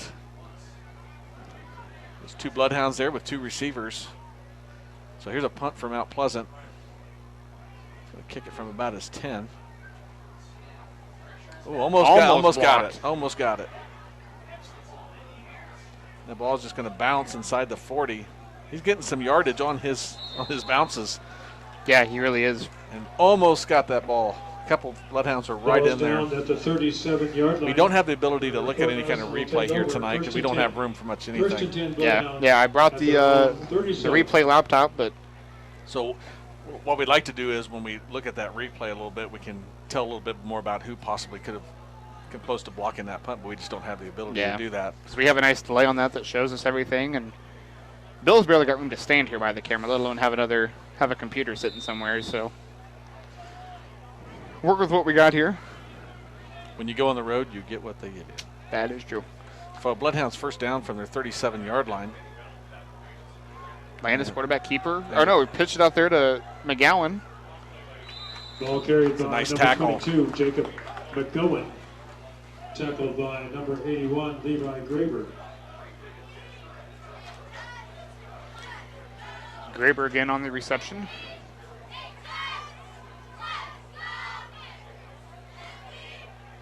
So we gained about 1 yard on that. Or on Nice. the tackle, I mean, other than Yeah, that reception. nice solo 2nd and 9 tackle. for the Bloodhounds from the 38. So now we got. Looks like they're keeping somebody in there on the line a little bit more. Okay. Landis takes snap. Landis quick throw out to Tate Johnson, who catches it and gets outside, breaks 1 tackle, and gets back inside and misses another Williams pass tackle. complete to number 13. And gets out over the 45, Tate Johnson close to a first down. It's tackled going to be a little by short. 86, Again, so Joshua elusive. Bueller. And yeah, his elusiveness rating is just so. Ball is at the 46 Just so yard high. line. Just get him the ball and he'll make something out of it. Nice, 3rd and nice 1. block there on that side also by the, I think it was by Kane. Kind of helped out Tate to get loose on that. So we got the ball on the on the near hash, which is kind of nice. Be able to see everything pretty close. 3:35 here, second quarter.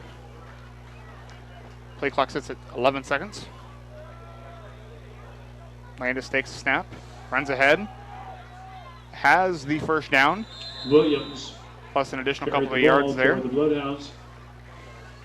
Tackled by number 40, Ringhouse for the Panthers at So- the 49-yard line, So we're going which gives to Fort be first Madison down on the first down. 49-yard line for the First and Bloodhounds. 10 Bloodhounds They're a little different setup at here. their own 40, They've been having 2 on the left side, 49-yard line. 1 on the right, and they're bringing Wiseman in just off the left tackle. Washington's gone ahead of Grinnell 21-14 late in the second quarter. So 2 unanswered scores there for Washington. Okay, so first and 10 for the Bloodhounds from their 49. It's going to be Landis back to throw. He's going to move to the right. And he's going to throw it over, and Xander Wellman with the catch, just out for Pass about an complete 8 or to 9 yard number gain. 11, Nice throw, nice Wellman. catch. Tackled by Peyton Higgins for the Panthers. Brings up second and short. Ball's at the 42-yard line. It's like about 1 yard to go, down 2.5 minutes in the half. Bloodhounds will Second receive the and ball to 1 start the for second half too. Bloodhounds.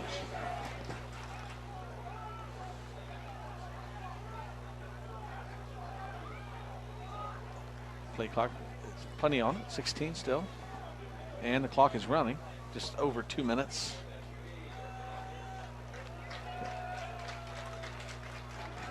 Landis takes a snap, runs ahead, picks up the first down, plus an additional yard or two there. Just over the 40-yard line, or just inside the 40, I should say, about 39. First down for the Bloodhounds. Clock stops and move the chains at 2:01. Clock starts again under 2 minutes now. 1st and 10. So Bloodhounds look to take as much time off the clock here as they can, get a score, and then get the ball back after halftime. Just feel like a hitter's coming somewhere. Yeah. At this pace, you're going to run out of time. Yeah, so you don't want to wait too long, but. So you know something's coming here pretty soon. Landis takes a snap. Quick pass left side, Tate Johnson. That's just a nice tackle out on the Williams far pass side. Complete. Tate Number caught it 13, right about the Tate numbers. Johnson, tackled by number 83. Picked up about 6 yards or so. Morgan 124. We got all 3 timeouts. 1:15. 2nd and 4. From Start the using them 33. here pretty soon, I'm sure. 105. Snaps back to Landis. Landis looks around the field. Throws deep left side. He's got Tate. Complete pass for a touchdown. Pass from Williams is complete. I tell you, it was a really nice play. 13, Tate Johnson. Well, Landis came to the line, and he was looking really hard on his right-hand side at the 3 receivers on his right-hand side. Never looked once over at Tate Johnson. And, of course, once he got the snap, he's just looking for Tate down the middle. Nice, beautiful pass. Nice route run by Tate Johnson. And, of course, catch for a touchdown. Well, I guess when you throw a 30-plus yard pass for a touchdown, you don't need to worry about your timeouts. But so snap is back, ball is down, kick is up. Kick was good. Extra point by. So 28-0 now is the Bloodhounds lead here with 59 seconds to go in the first half. 59 seconds left in the first half. Fort Madison 28, Mount Pleasant 0. Mount Pleasant looks a little demoralized there because Fort Madison is just having their way. Pretty much what they want to do anyway. This was run or pass. Mount Pleasant's homecoming tonight.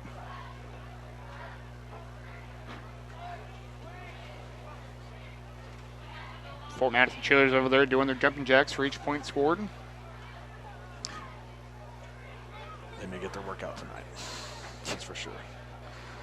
We're on pace here to have the accelerated clock for most of the second half. Gotta get one more score there. Kind of enjoying watching the offense here. I am too. And the defense. His defense is just playing shut down Mount Pleasant. They haven't really had but a few first downs the whole game. Yeah. A couple of their series have been negative yardage, so you wonder what their overall is. That 120-yard play kind of brought them back into positives, I think. So they talked about on the pregame show, Chuck Vandenberg along with head coach Derek Doherty. The kickoff is away. Booming leg again. Took it about the 3-yard line up the middle. And finally getting tackled about the 25-yard line. 51 seconds to go in the half. They were talking about Eric Millard. The last time. Eric Millard, I'm sorry. Eric Millard on the tackle there for the Bloodhounds, 19. Last time they talked about a 4-0 start for this football team was back in 1988. Ball is at the 25-yard line. I wonder the last time a 5-0 start was. Yeah, that's going to be interesting. But you know what? Each week, what's the coach say? Enjoy the weekend, and then on Monday it's 0-0. That's what he said. He said Friday night we were 4-0. Over the weekend a little bit, 4-0. Monday 0-0, which is a great mindset to have. It is. See what Mount Pleasant tries to do here. Pass it is outside. Oh, it's to the running back, I believe. Outside at the first down on the far side. Nice hit by Gavin Wiseman. It was a first down pass play, but a nice hit was by Wiseman coming in. 37-yard line. That gives Mount Pleasant the first down. 1st and 10, Panthers at the 37. Was he lined up as a receiver? That running back? I'm not sure. You're kind of switching a lot of people in that backfield. So that was a first down plus the ball out of bounds. So the clock stopped at 44 seconds. Mount Pleasant has it at their 37. Mount Pleasant still have 2 timeouts to work with. Snap is off. Pass into the screen pass to the running back. Same thing again. tackled down there by Ensminger. Complete to number 18, Peyton Higgins taking him out of the backfield there with might have been a loss. Ball's at the 36-yard line. It was. They're going to back him up to second and 11 here. 23 seconds to go in the half. Snaps back again. Quarterback looks around. He's going to get brought down. Oh, threw that stays away. on his feet. Yep, throws his way there. Because pass is incomplete. Ike Thatcher had a hold of him and was trying to twist him down. And Coleman just kind of threw it over the top of a receiver. So 13 seconds left on the clock here in the first half. Again, at halftime, we will finish up the Penn City Current pregame show. Apologize, we had to cut that off to start the game. Finish that up, then we'll have our sponsors playing. Well, defense is playing well. Yes, they are. Offense, defense, both. Special teams as well.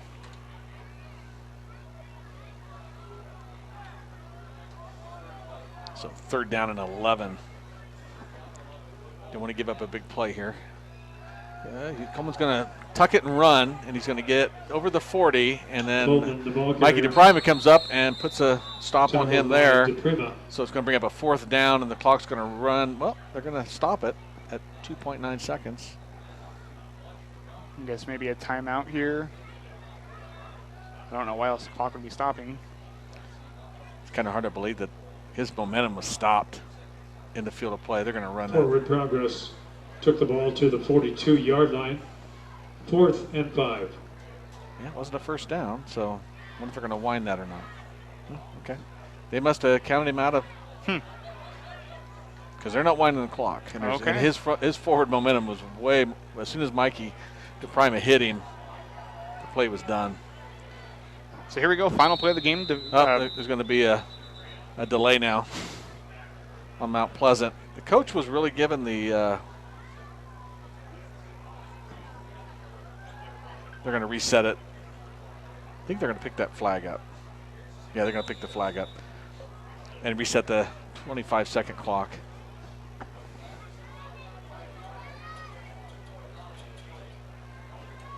So one last play here in the quarter. Quick pass over the 50-yard line to number 5. Amos. Tackled by Ensminger. And Ensminger with a tackle. That marks the end of the first half. And that is the end of the first half with the Bloodhounds leading Mount Pleasant 28-0. Very dominating first half for the Bloodhounds. Yes, We've it had is. An iPhone turned into the press box. If you're missing an iPhone, So, please come to the press as Will said, box. 28-0 here, the first half for the Bloodhounds. They're going to have a 20-minute halftime break, it looks like. So we will go to halftime on the channel. We will go ahead and play the end of the Penn City Grant pregame show. And from there, we will run our ads as normal. So yeah, we'll be back here in just about 20 minutes right here on Bloodhound Sports.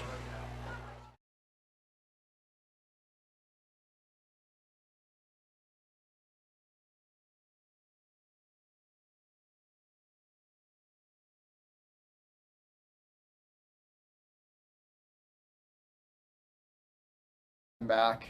They're going to find their way onto the field, and we just moved another kid, Jordan Simpson.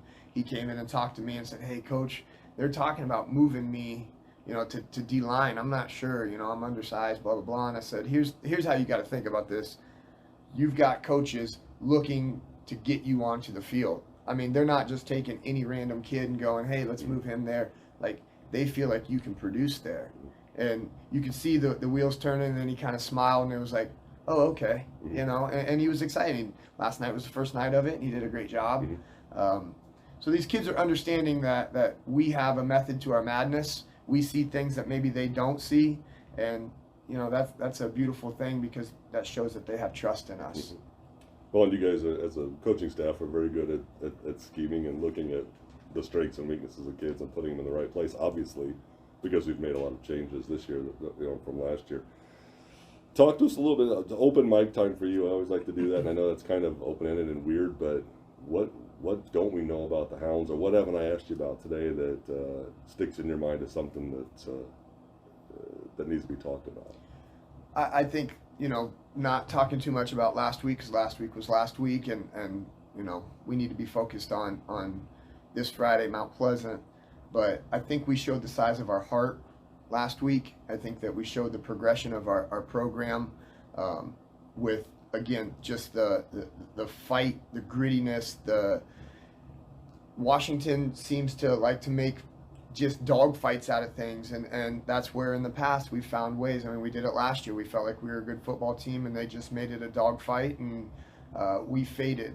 And really proud of our guys for showing that they have the tenacity to fight through tough situations, and that's a pillar in our program is toughness, and that's mentally, physically, and we've already talked about Sokolik and many other guys getting banged up, and they physically have to get tough, right? But just as much mentally, and we were up against some adverse situations, and we found a way to fight through and put ourselves in a good situation. So, moving forward, that was great last week. Welcome to football. You're going to have to prove it again this week, because we have a very tough Mount Pleasant team who's going to be well coached and ready to get after us. And we're excited. This is a big test, and we're going to have to be at our best to perform. I mean, plain and simple. Yeah, well, it's going to be going into another hostile environment for sure at a storied football program that's celebrating homecoming. These guys are going to be looking for a win, and it'll be another test for the Hounds this Absolutely, and shout out to Washington last week. Their environment was crazy. I mean, it was probably one of the loudest football games I've ever been a part of, and they had some trying times. So we're still thinking about them and everything that's going on, inside their school district. But yeah, Mount Pleasant's going to bring a great crowd, and they're going to be rowdy and ready to go, and we got to be excited about that. All right, go Hounds. We'll see you Friday. Go Hounds. This has been the Penn City Current pregame show on Bloodhound Sports. Please be sure to tune in to next week's game, where we will recap tonight's game and preview the next game. Thanks for tuning in, and be sure to read about the game in your hyperlocal, super fresh, 24/7 source for news and information, the Penn City Current. Nick and Bill will be back with the kickoff next on Bloodhound Sports.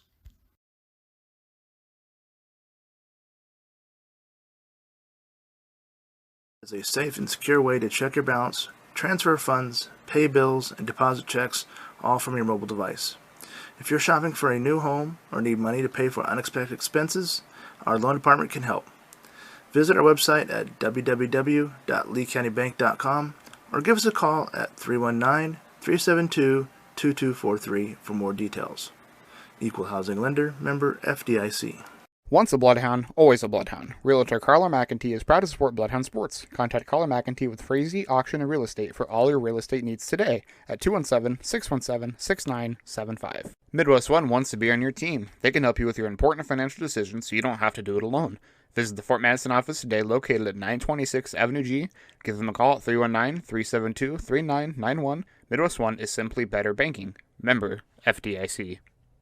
Scott's Miracle-Gro Company, the world's leading marketer of branded, consumer, lawn and garden manufacturing, located in Fort Madison, Iowa. Scott's Miracle-Gro Company is a proud supporter of Bloodhound Sports. Mann's McDonald's, located in Fort Madison and Burlington. It's not whether you win or lose, it's how well you eat after the game. Sub Arena Sandwich Shop, winner of the Taste of the Tri-States, voted #1 in Hawkeye's Reader's Choice for Best Sub and Soft Drink. That's Sub Arena Sandwich Shop, located at 2805 Avenue L in Fort Madison. Call ahead for carryout at 319-372-5001. Jacqueline Lumsden, owner. Clearview Vision Center is your locally owned and operated one-stop shop for all your eye care needs. Dr. Derek Vogelpol and staff can assist you from the treatment of eye diseases to finding that perfect pair of glasses. Whether you need an exam or to set adjustment on your glasses, stop in to see the friendly, familiar faces at Clearview Vision Center. Wondra Family Chiropractic and Acupuncture. Doctors Tim and Lori Wondra provide chiropractic, acupuncture, therapies, kinesiotaping, and even school physicals. They're located in downtown Fort Madison at 724 Avenue G.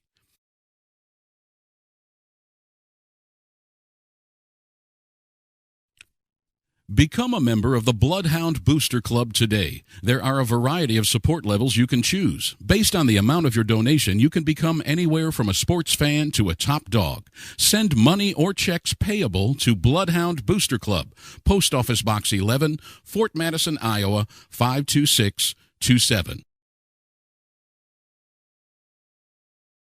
It's black, white, and red all over. It's the Pin City Current. The Pin City Current is your hyperlocal, super fresh, 24/7 source for news and information that can be found conveniently on your computer, smartphone, or tablet. Follow the Pin City Current on Facebook, Instagram, and Twitter at Pin City Current, and always online on their website at pincitycurrent.com.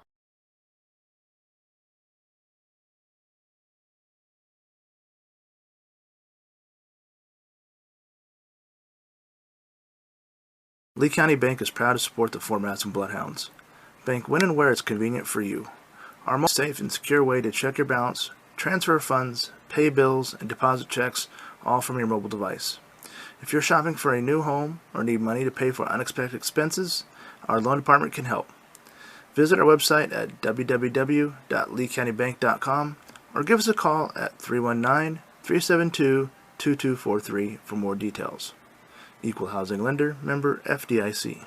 Once a Bloodhound, always a Bloodhound. Realtor Carla McEntee is proud to support Bloodhound Sports. Contact Carla McEntee with Frazee Auction and Real Estate for all your real estate needs today at 217-617-6975. Midwest One wants to be on your team. They can help you with your important financial decisions so you don't have to do it alone. Visit the Fort Madison office today located at 926 Avenue G. Give them a call at 319-372-3991. Midwest One is simply better banking. Member FDIC. Scott's Miracle-Gro Company, the world's leading marketer of branded, consumer, lawn and garden manufacturing, located in Fort Madison, Iowa. Scott's Miracle-Gro Company is a proud supporter of Bloodhound Sports. Mann's McDonald's, located in Fort Madison and Burlington. It's not whether you win or lose, it's how well you eat after the game. Sub-Arena Sandwich Shop, winner of the Taste of the Tri-States, voted #1 in Hawkeye's Reader's Choice for Best Sub and Soft Drink. That's Sub-Arena Sandwich Shop, located at 2805 Avenue L in Fort Madison. Call ahead for carryout at 319-372-5001. Jacqueline Lumsden, owner. Clearview Vision Center is your locally owned and operated one-stop shop for all your eye care needs. Dr. Derek Vogelpol and staff can assist you from the treatment of eye diseases to finding that perfect pair of glasses. Whether you need an exam or to set adjustment on your glasses, stop in to see the friendly, familiar faces at Clearview Vision Center. Wondra Family Chiropractic and Acupuncture. Doctors Tim and Lori Wondra provide chiropractic, acupuncture, therapies, kinesiotaping, and even school physicals. They're located in downtown Fort Madison at 724 Avenue G.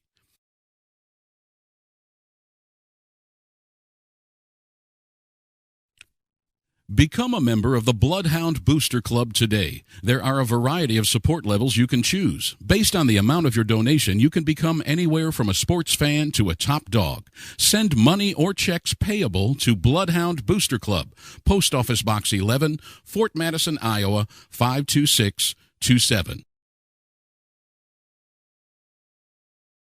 It's black, white, and red all over. It's the Pin City Current. The Pin City Current is your hyperlocal, super fresh, 24/7 source for news and information that can be found conveniently on your computer, smartphone, or tablet. Follow the Pin City Current on Facebook, Instagram, and Twitter at Pin City Current, and always online on their website at pincitycurrent.com.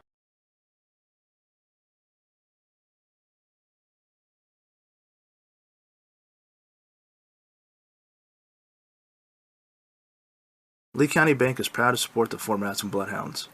Bank when and where it's convenient for you. Our mobile banking app is a safe and secure way to check your balance, transfer funds, pay bills, and deposit checks, all from your mobile device. If you're shopping for a new home or need money to pay for unexpected expenses, our loan department can help. Visit our website at www.leecountybank.com or give us a call at 319-372-2243 for more details. Equal Housing Lender, member FDIC. Once a Bloodhound, always a Bloodhound. Realtor Carla McEntee is proud to support Bloodhound Sports. Contact Carla McEntee with Frazee Auction and Real Estate for all your real estate needs today at 217-617-6975. Midwest One wants to be on your team. They can help you with your important financial decisions so you don't have to do it alone. Visit the Fort Madison office today located at 926 Avenue G. Give them a call at 319-372-3991. Midwest One is simply better banking. Member FDIC. Scott's Miracle-Gro Company, the world's leading marketer of branded, consumer, lawn and garden manufacturing, located in Fort Madison, Iowa. Scott's Miracle-Gro Company is a proud supporter of Bloodhound Sports. Mann's McDonald's, located in Fort Madison and Burlington. It's not whether you win or lose, it's how well you eat after the game. Sub Arena Sandwich Shop, winner of the Taste of the Tri-States, voted #1 in Hawkeye's Reader's Choice for Best Sub and Soft Drink. That's Sub Arena Sandwich Shop, located at 2805 Avenue L in Fort Madison. Call ahead for carryout at 319-372-5001. Jacqueline Lumsden, owner. Clearview Vision Center is your locally owned and operated one-stop shop for all your eye care needs. Dr. Derek Vogelpol and staff can assist you from the treatment of eye diseases to finding that perfect pair of glasses. Whether you need an exam or to set adjustment on your glasses, stop in to see the friendly, familiar faces at Clearview Vision Center. Wondra Family Chiropractic and Acupuncture. Doctors Tim and Lori Wondra provide chiropractic, acupuncture, therapies, kinesiotaping, and even school physicals. They're located in downtown Fort Madison at 724 Avenue G.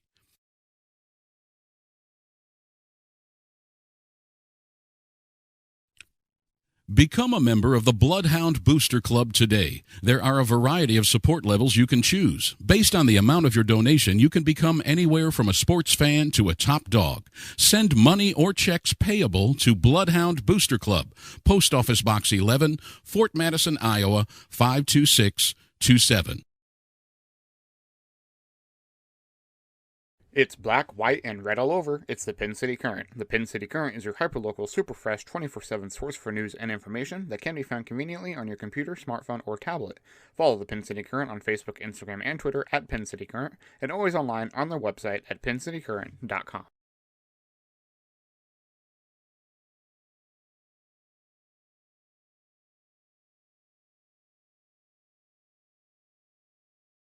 Lee County Bank is proud to support the Fort Madison Bloodhounds. Bank when and where it's convenient for you. Our mobile banking app is a safe and secure way to check your balance, transfer funds, pay bills, and deposit checks, all from your mobile device. If you're shopping for a new home or need money to pay for unexpected expenses, our loan department can help. Visit our website at www.leecountybank.com or give us a call at 319-372-2243 for more details. Equal Housing Lender, member FDIC. Once a Bloodhound, always a Bloodhound. Realtor Carla McEntee is proud to support Bloodhound Sports. Contact Carla McEntee with Frazee Auction and Real Estate for all your real estate needs today at 217-617-6975. Midwest One wants to be on your team. They can help you with your important financial decisions so you don't have to do it alone. Visit the Fort Madison office today, located at 926 Avenue G. Give them a call at 319-372-3991. Midwest One is simply better banking. Member FDIC. Scott's Miracle Grow Company, the world's leading marketer of branded, consumer, lawn and garden manufacturing, located in Fort Madison, Iowa. Scott's Miracle Grow Company is a proud supporter of Bloodhound Sports. Mann's McDonald's, located in Fort Madison and Burlington. It's not whether you win or lose, it's how well you eat after the game. Sub Arena Sandwich Shop, winner of the Taste of the Tri-States, voted #1 in Hawkeye's Reader's Choice for Best Sub and Soft Drink. That's Sub Arena Sandwich Shop, located at 2805 Avenue L in Fort Madison. Call ahead for carryout at 319-372-5001. Jacqueline Lumsden, owner. Clearview Vision Center is your locally owned and operated one-stop shop for all your eye care needs. Dr. Derek Vogelpol and staff can assist you from the treatment of eye diseases to finding that perfect pair of glasses. Whether you need an exam or to set adjustment on your glasses, stop in to see the friendly, familiar faces at Clearview Vision Center. Wondra Family Chiropractic and Acupuncture. Doctors Tim and Lori Wondra provide chiropractic, acupuncture, therapies, kinesiotaping, and even school physicals. They're located in downtown Fort Madison at 724 Avenue G.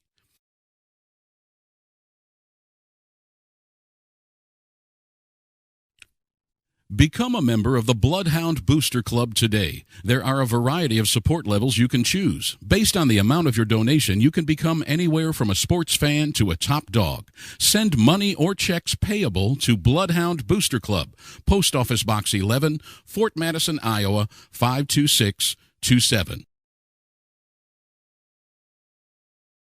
It's black, white, and red all over. It's the Pin City Current. The Pin City Current is your hyperlocal, super fresh, 24/7 source for news and information that can be found conveniently on your computer, smartphone, or tablet. Follow the Pin City Current on Facebook, Instagram, and Twitter at Pin City Current, and always online on their website at pincitycurrent.com.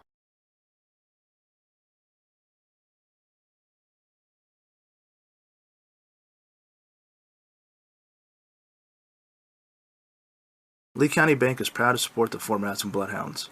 Bank when and where it's convenient for you. Our mobile banking app is a safe and secure way to check your balance, transfer funds, pay bills, and deposit checks, all from your mobile device. If you're shopping for a new home or need money to pay for unexpected expenses, our loan department can help. Visit our website at www.leecountybank.com or give us a call at 319-372-2243 for more details. Equal Housing Lender, member FDIC. Once a Bloodhound, always a Bloodhound. Realtor Carla McEntee is proud to support Bloodhound Sports. Contact Carla McEntee with Frazee Auction and Real Estate for all your real estate needs today at 217-617-6975. Midwest One wants to be on your team. They can help you with your important financial decisions so you don't have to do it alone. Visit the Fort Madison office today, located at 926 Avenue G. Give them a call at 319-372-3991. Midwest One is simply better banking. Member FDIC. Scott's Miracle-Gro Company, the world's leading marketer of branded, consumer, lawn and garden manufacturing, located in Fort Madison, Iowa. Scott's Miracle-Gro Company is a proud supporter of Bloodhound Sports. Mann's McDonald's, located in Fort Madison and Burlington. It's not whether you win or lose, it's how well you eat after the game. Sub Arena Sandwich Shop, winner of the Taste of the Tri-States, voted #1 in Hawkeye's Reader's Choice for Best Sub and Soft Drink. That's Sub Arena Sandwich Shop, located at 2805 Avenue L in Fort Madison. Call ahead for carryout at 319-372-5001. Jacqueline Lumsden, owner. Clearview Vision Center is your locally owned and operated one-stop shop for all your eye care needs. Dr. Derek Vogelpol and staff can assist you from the treatment of eye diseases to finding that perfect pair of glasses. Whether you need an exam or just an adjustment on your glasses, stop in to see the friendly, familiar faces at Clearview Vision Center. Wondra Family Chiropractic and Acupuncture. Doctors Tim and Lori Wondra provide chiropractic, acupuncture, therapies, kinesiotaping, and even school physicals. They're located in downtown Fort Madison at 724 Avenue G.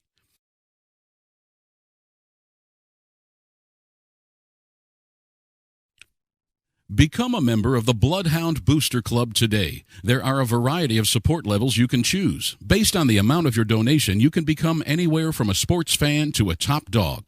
Send money or checks payable to Bloodhound Booster Club, Post Office Box 11, Fort Madison, Iowa, 52627.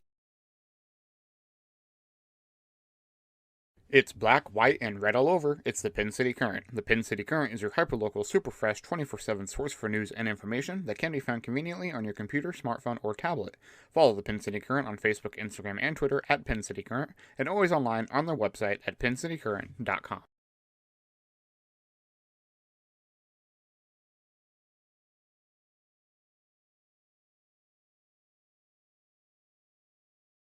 Lee County Bank is proud to support the Fort Madison Bloodhounds. Bank when and where it's convenient for you.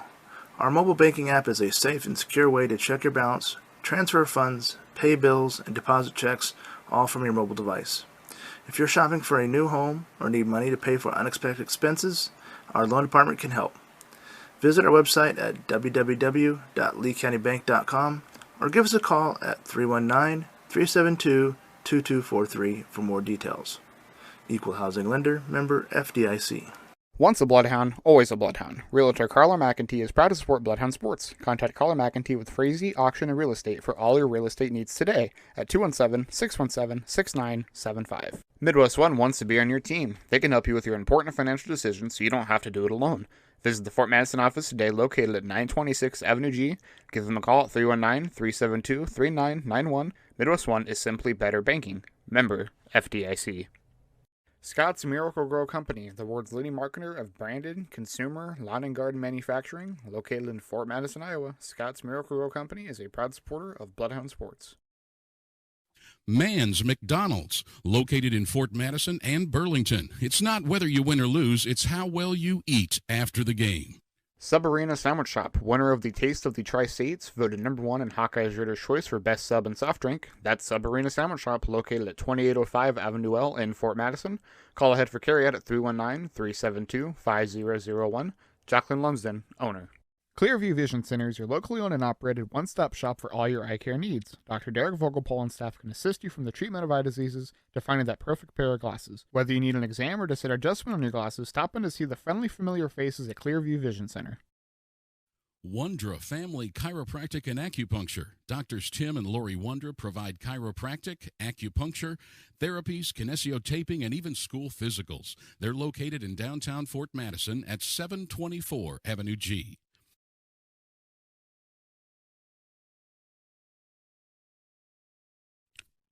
Become a member of the Bloodhound Booster Club today. There are a variety of support levels you can choose. Based on the amount of your donation, you can become anywhere from a sports fan to a top dog. Send money or checks payable to Bloodhound Booster Club, Post Office Box 11, Fort Madison, Iowa, 52627.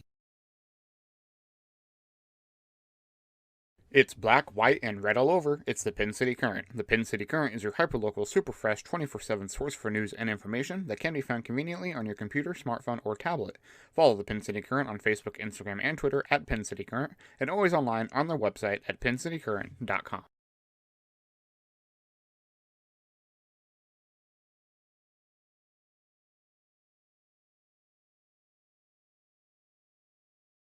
Lee County Bank is proud to support the Fort Madison Bloodhounds. Bank when and where it's convenient for you. Our mobile banking app is a safe and secure way to check your balance, transfer funds, pay bills, and deposit checks, all from your mobile device. If you're shopping for a new home or need money to pay for unexpected expenses, our loan department can help. Visit our website at www.leecountybank.com or give us a call at 319-372-2243 for more details. Equal Housing Lender, member FDIC. Once a Bloodhound, always a Bloodhound.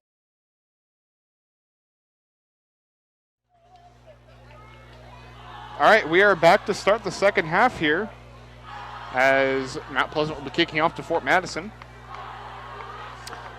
Now this kicker on warm-ups was kicking it 50 yards in the air. This time he kicks it, and it will go to Tate Johnson about the 13, and he is making a move to get across the 30 before he's finally taken down. Didn't get to really zoom in on that at all. But so looks like he picked up about 20 yards on that return. Just seeing him in the open like that's kind of nice. At their own 33-yard line. So Fort Madison starting out here on their 33-yard line, leading 28-0 in the third quarter. Looks like we've got the mainstays on the line and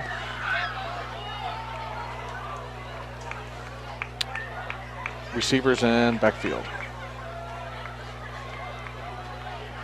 Landis checks left, rolls to the right, throws a quick hit out of bounds. A flag comes down right in the middle of the field. I don't know where he's thrown. I think he's thrown that out of bounds, Nick. I think so too. Let's see what they're going to do with it penalty-wise. Something right where the linebackers were. Oh, legal man on Fort Madison. Preliminary signal is Landis started to scramble left, or looked left. Wasn't whatever there wasn't there. Then the defender was there, so he had to roll right. That took up time, and then that had one of the linemen got downfield. We haven't got to the linemen today. I know they were announcing them earlier. First and 15 along the line. I think earlier we had. We'll try to get that after this play. First and 15 for the Bloodhounds. So trips to the left, one to the right again. McGowan in the backfield. Landis takes a snap. He's going to run ahead. Quarterback keeper. He's back past the line of scrimmage. Picks up about another 5 yards or so. The ball carrier tackled by number 8, Sam Gerald. So I know on the line we have, I see Ike Thatcher, Daniel Sokolik, Austin Ensminger, Tanner Settles. Who am I missing? Is that Ball was at the 39. Is it 75 or 77? Yeah, 77. Mateo Lozano. Yes, Mateo Lozano. How can I miss Mateo? Mateo, 6'1", 290, and he is a good tackle. Does a fine job. Well, all the numbers are together. Timeout for the Bloodhounds. That play clock was down to 1 second there. So that's Timeout, Fort Madison. The entire line is all the numbers are 55, 54, 53, 50, and then you get Mateo, which is 77. So you're getting a good look at some of the linemen here as they huddle on the other side. These guys, a lot of them going two ways, going both ways, offense and defense. They're in great shape. Yes, they are. And do a tremendous job. Usually they've been up against, with the exception of Mateo, they've been up against a bigger defensive line, and they still seem to own the line. Manhandle the line or get a good push off if it's a running play or open up some holes, and on top of pass protecting. So even though we're maybe a little bit undersized against some of our opponents that we've had, the line has held up excellent. And even on the defensive, when they're on the defensive side, they've done really well. Yeah, you're absolutely right there. This offensive line does do very good when those who do play defensive line. I mean, everything. And you hear a lot about these guys scoring touchdowns and everything else. It's the line that makes everything. So the Bloodhounds are second and about 4 or 5. Landis takes it, rolls out to the right, gets around the corner, and gets right at the yard marker for, it looks like probably a first down. Depends where they mark it. They're going to mark that short. Seriously? They Taken are. out of bounds by Higgins and Wilson. Wow. I thought he got that across. He even reached out. Yeah. I mean, he just ran out of bounds. Ball's at the 42.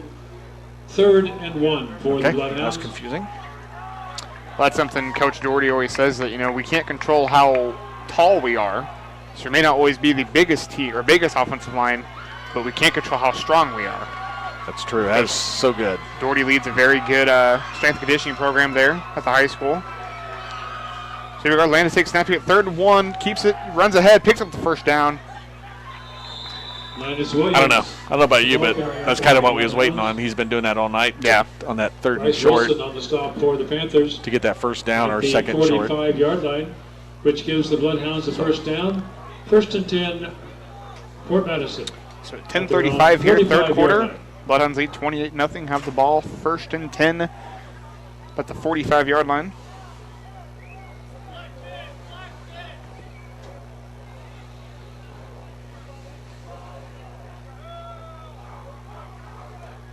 Quick pass out to Kane, which is incomplete. Williams pass intended for number Ball was 21. low. Kane Williams is incomplete.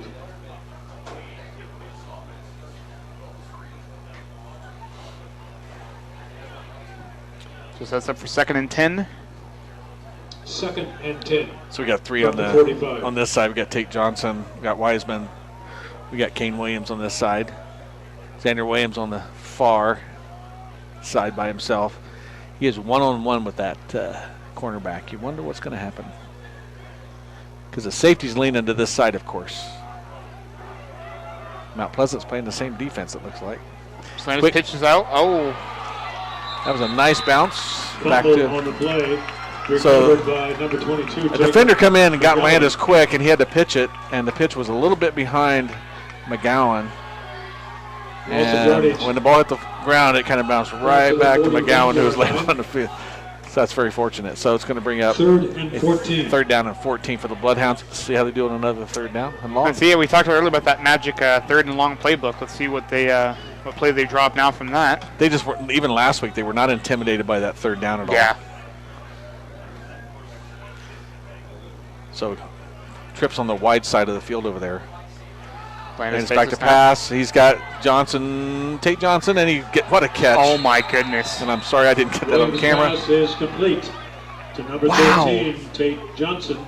Tate just came into the middle of the field, and Landis put it out there, and it was a little short, so Tate had to come back for it. Kind of Hang on a second. First down. dove/slid there for it, and beautiful job, beautiful catch. Nice throw as well. Set up for 1st and 10 here from the 37-yard line or so. Yeah, looks like about 37. 37 on the scoreboard. 9:06 to go. Big play on 3rd down. Yeah. Tate moves in motion. We have a flag on the play. On the field. All those 3rd down, those 3rd and longs that we're taking care of. You don't ever want to get into that, but actually it's an advantage, especially in a lead with a lead like this, because you get into a tight game like we were last week. All right, and we had a lot of big 3rd down plays. Yeah. I would have loved to see what our conversion rate was. We had a false start there in Fort Madison, back them up 5 yards. But this is kind of a good practice for when you get into a really tight game. Yeah. And not afraid of it. I mean, you embrace it. Somebody moved. And that will be up top there. So another false start. False start, Fort Madison. Fort Madison kind of shooting themselves in the foot here. Kind of like what Matt Pleasant did earlier there on fourth and 7, and then 4th and 2, and then first down Bloodhounds. 47-yard line. 1st and 20. At least it's not 3rd and 20. But then again, That's true. doesn't matter.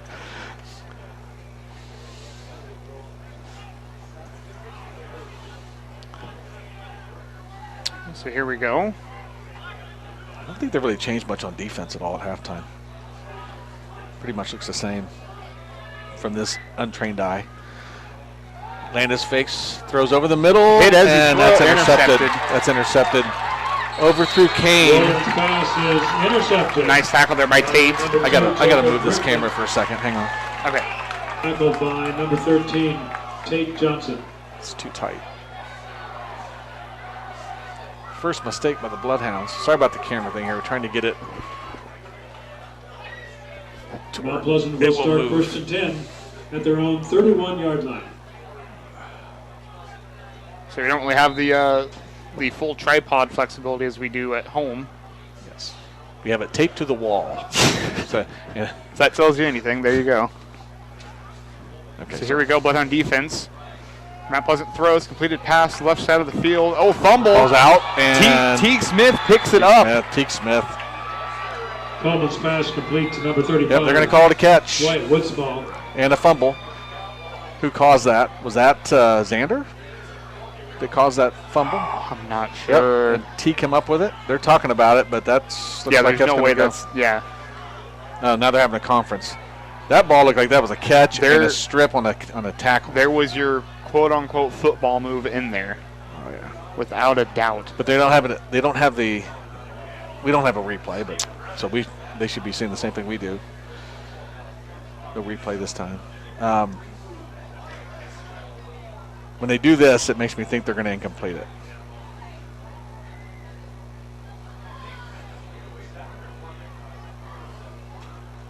Yeah, he made it. That was a catch and a move. Yeah.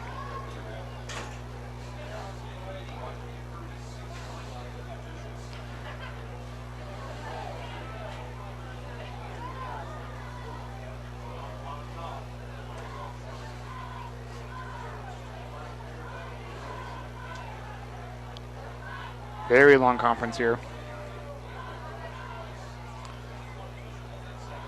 Keep the play as it is. They called it a fumble. They placed a foot down as a fumble.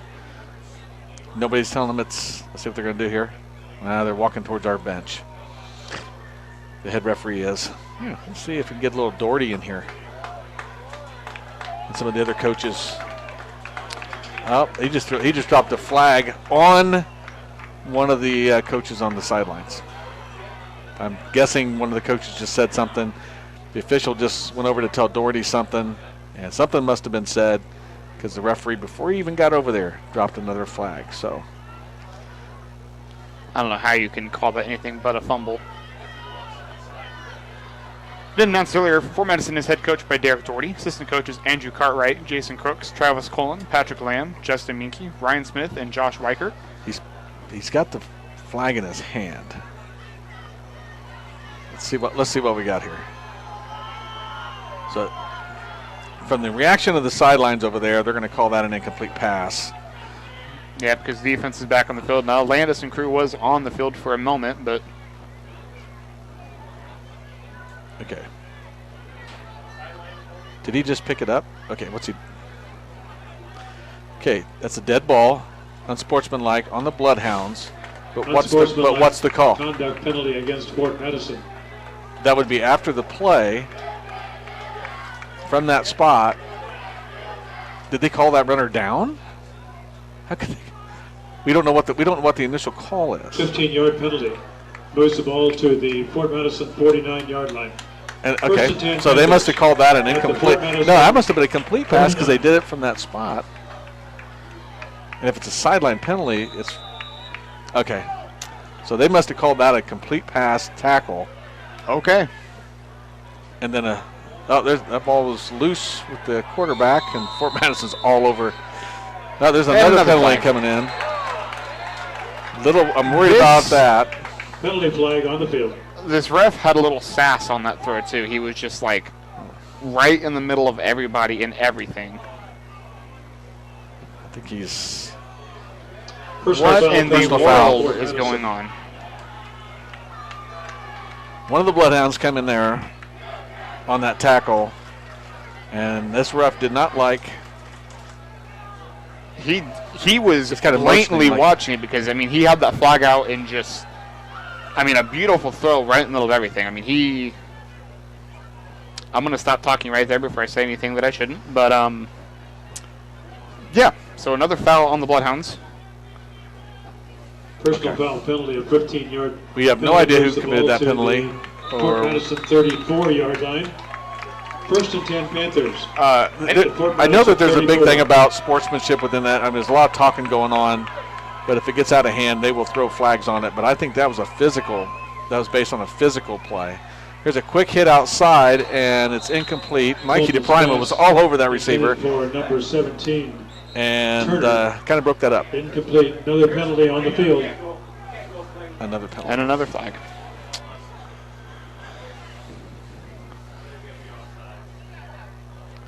Legal man down. Okay. Ineligible Okay. receiver downfield penalty. So we'll get 5 yards back here.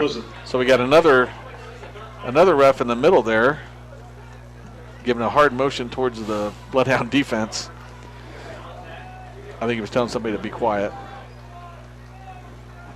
Real quick, Mount Pleasant head coach by Sean Striegel. Assistant coaches Mike Beeson, Tyler Kibbe, Scott Lamb, Nick Maynard, John Polis, Tyler Rogers, Jacob Rode, Rocco Russo, and Scott Stride. 40-yard line. So 1st and 15 at the 40, the Bloodhound 40 for Mount Pleasant. 2 backs in the backfield with Cooper. And there's another tackle for a loss. Tanner Settles. Tanner Settles, yes. Tackled by number Great play 55, by him. Clock Tanner is Settles. rolling at 7:24 third quarter. We are in the Also carries backfield back to the right 40 away. Somebody 40-yard is. line. Yeah. And they're taking their turns doing Second it. and 20.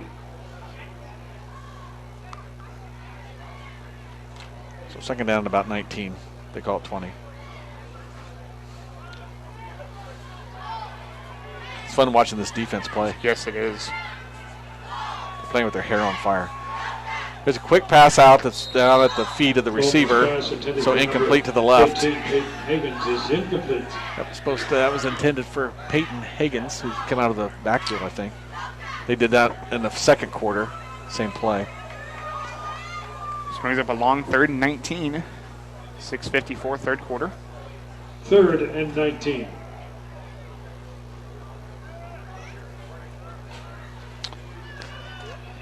So via penalty yards, they got very far down the field, and now they're back to close to midfield. Okay. Fake handoff, play action, pass down deep, right side, Oh my completed. gosh. That's a touchdown for Mount Pleasant. That throw was thrown right where it had to be thrown. Otherwise, it was going to be incomplete.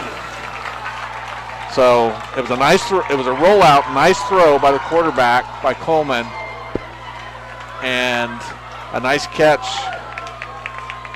Is that 16 or 35? I'm not sure which one it was. It actually caught Taking it. the extra point. Number 26, Owen Van Sickle. Not happy with that result, but that was it took a perfect play to get that.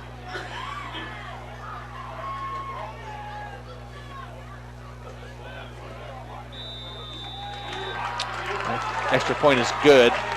Extra point is good. With 6 minutes and 44 seconds left in the third quarter. So 6:44. 28, Mount Pleasant 7. Bloodhounds lead 28-7 after the Panther touchdown and extra point.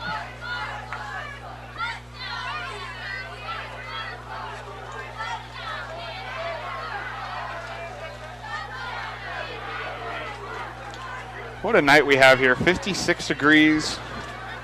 Had a little rain earlier. That's September in Iowa, I suppose. Nice little breeze coming in here.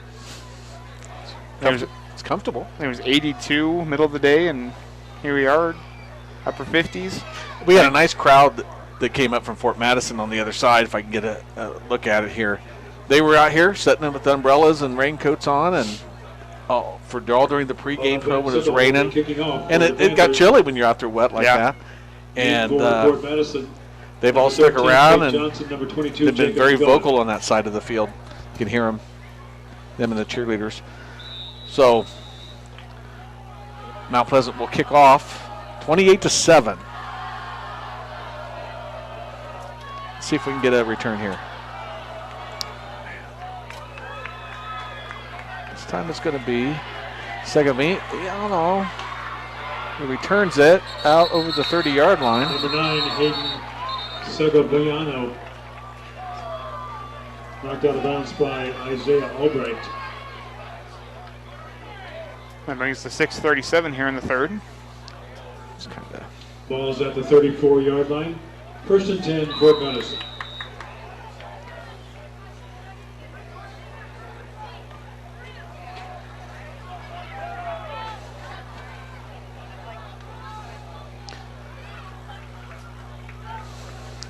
like to see the Bloodhounds respond on this drive now.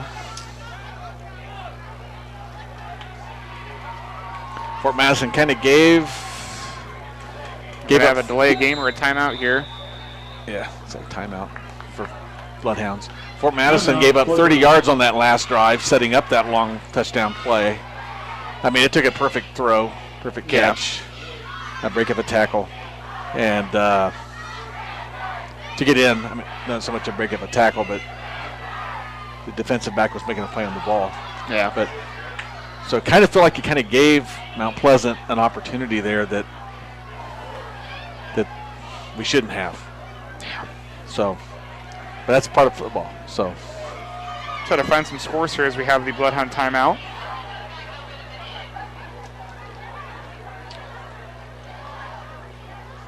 Let's see here. Maybe. North Scott is up over Iowa City Liberty 21-0 after 3 quarters. and that was 0-0 at the end of one, right? Yes. Is that what you had? And so 3 kicked. Okay, Fort Madison's back here now. First and 10 on the 34-yard line. Landis quick pass out to the right, and it's Miles Deere takes it, breaks part of the tackle there, and got some positive yardage, about 4 yards it looks like. Washington 28, Grinnell 14, 4:45 third quarter. Wow, there we go. 37-yard line. Washington come to play after a tough loss last week to the Bloodhounds. So that was Miles Deere, who's up top by himself.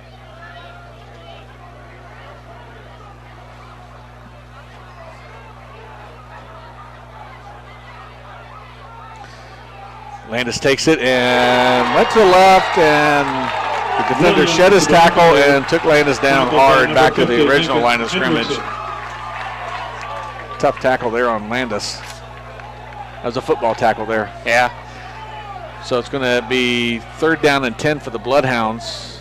You don't want to give Mount Pleasant any kind of momentum here, which they kind of feel like it's kind of swung a little bit. So let's see if we can come up with a nice 3rd down play again.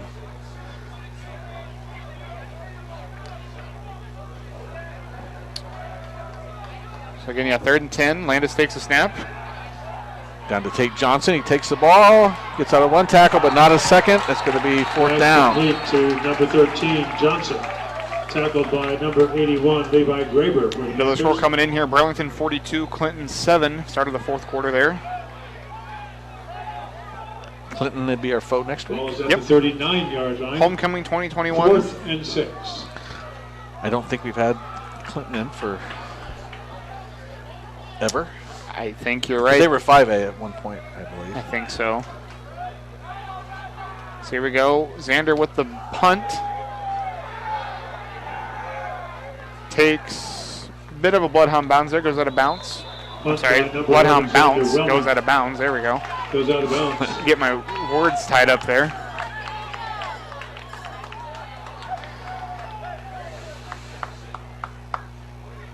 So Mount Pleasant will take over possession right at about the 33-yard line.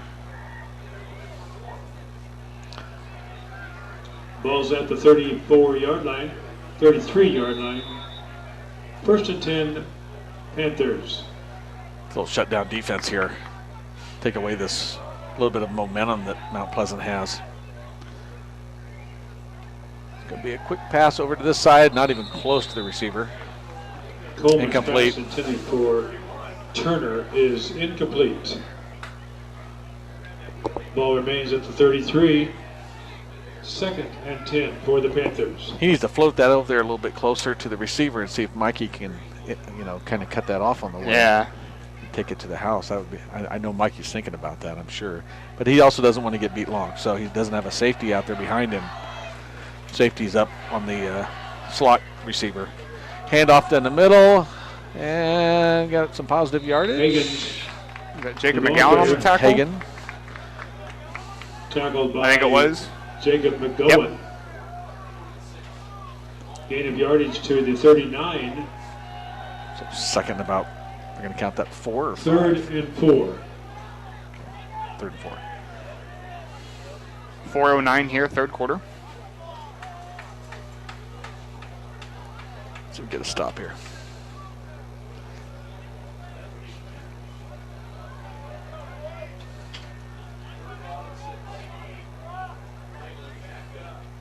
Handoff up the middle and stopped after a short gain. Ball carried by Isaiah I wonder if that's a 4-down territory type thing. Tackled by number 53. So about a Daniel yard Sokolow. gain, maybe? Ball is at the 41-yard line. 4th and 3. 4th down and 3. So let's see what they choose to do here. Looks like they're going to go for it. They are. Well, if you're Or down at least, 28-7. At 17 on the play clock, so I'm sure they're going to go for it, and they are. Quick throw off to the side and a catch, and then he ran backwards, and they're going to count 4 in motion on this, but he ran backwards without being touched. But they're going to give him the first down. Did you see that? I was so focused on Ensminger kind of just diving on the quarterback there. But he caught it there. That's the right spot where he caught it, but then he ran without being touched backwards behind the line to gain. But they still gave him, there was no contact. So to me, that should have been where he was finally tackled, which is behind the arc. Yeah. Well, first down for Mount Pleasant. 2:40 here, third quarter. Oh, that's a premature snap and a throw out. Wow. Well, that was something. And nice play by Tate Johnson to come up. That could have turned into a long gain. And Tate come up and made that shoestring tackle. Tackled by number 13, Tate Johnson.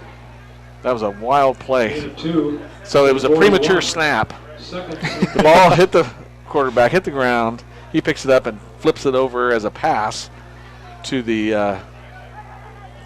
running back, who actually made some positive yardage out of it, a couple yards. That was bizarre. Lucky for Mount Pleasant there. Yeah. 2nd and 8. Pass over to the left side. That's way over top. Incomplete. Intended there was Wyatt Woodsmall. For number 35, Wyatt Woodsmall. Junior receiver. So we got 3rd down and 8. We are at 1:51. The clock stopped during the third quarter. Ball is at the 41-yard line.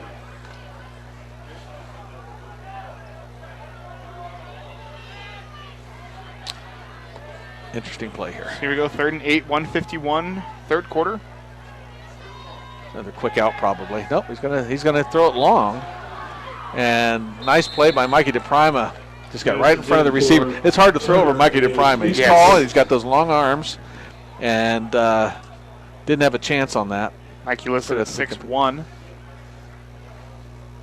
And that's actually just behind Aiden Boyer and Kevin Duran on the roster, both at 6'2". Number 50, Lincoln Hendrickson. Punt formation on his 3rd and 8. See what they do here. They do punt. Right to Tate Johnson. Who takes it at the 21, and there's Flag. a flag. Tate Johnson takes off to the right and gets tackled on the far side. Number 13. But probably going to be a block in the back. That's I would what I'm imagine, thinking. right about Tackled by the number 23-yard 33, line. Bryce Wilson. Penalty flags on the field. It's crazy to see that Xander punted it and then was right down there instantly. He does like to go down and do that. A lot of times punters are the last one to beat.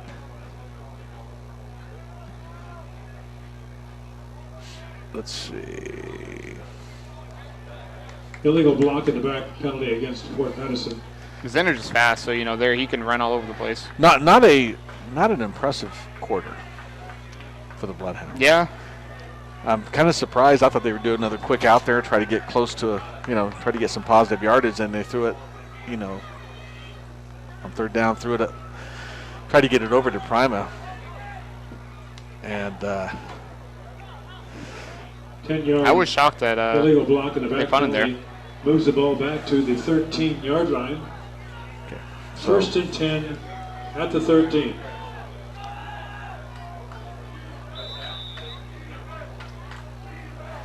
Okay, So let's see here with 137.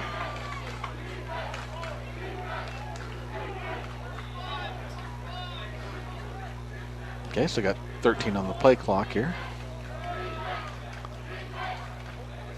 Landis keeps it. Williams. Followed McGowan and threw that hole, and they kind of closed pretty quick. I think Mount Pleasant's kind of coming downhill looking for that play, that run by Number Landis. 58, Trevor Wellington on the stop. Gain of 1 to the 14. So 2nd and 9 here. Second and 1:12 9. third quarter.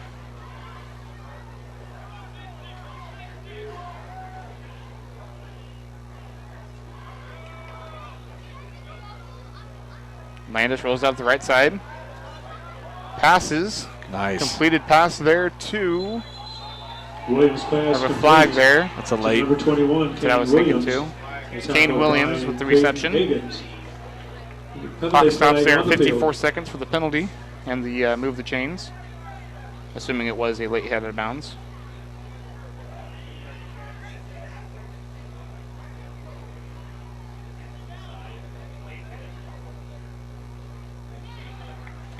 Did he get Personal foul penalty against Mount Pleasant. So it's going to be 15 yards from the first down spot. Nope, they're going to do a 5-yard penalty. No, that's 15. 15-yard Okay. penalty moves the ball to the 40-yard line, which is where Fort Madison will start first and 10 Is that a 10-yard penalty? at their own 40-yard line. So that was a first down. Okay. So we started out on the 13. That's good. Good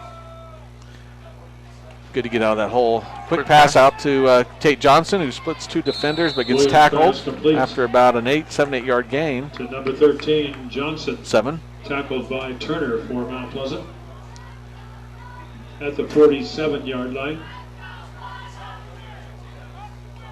2nd and 3. So 33 seconds to go here in the third quarter. At 22 on the play clock. Looks like this will be the last play of the quarter.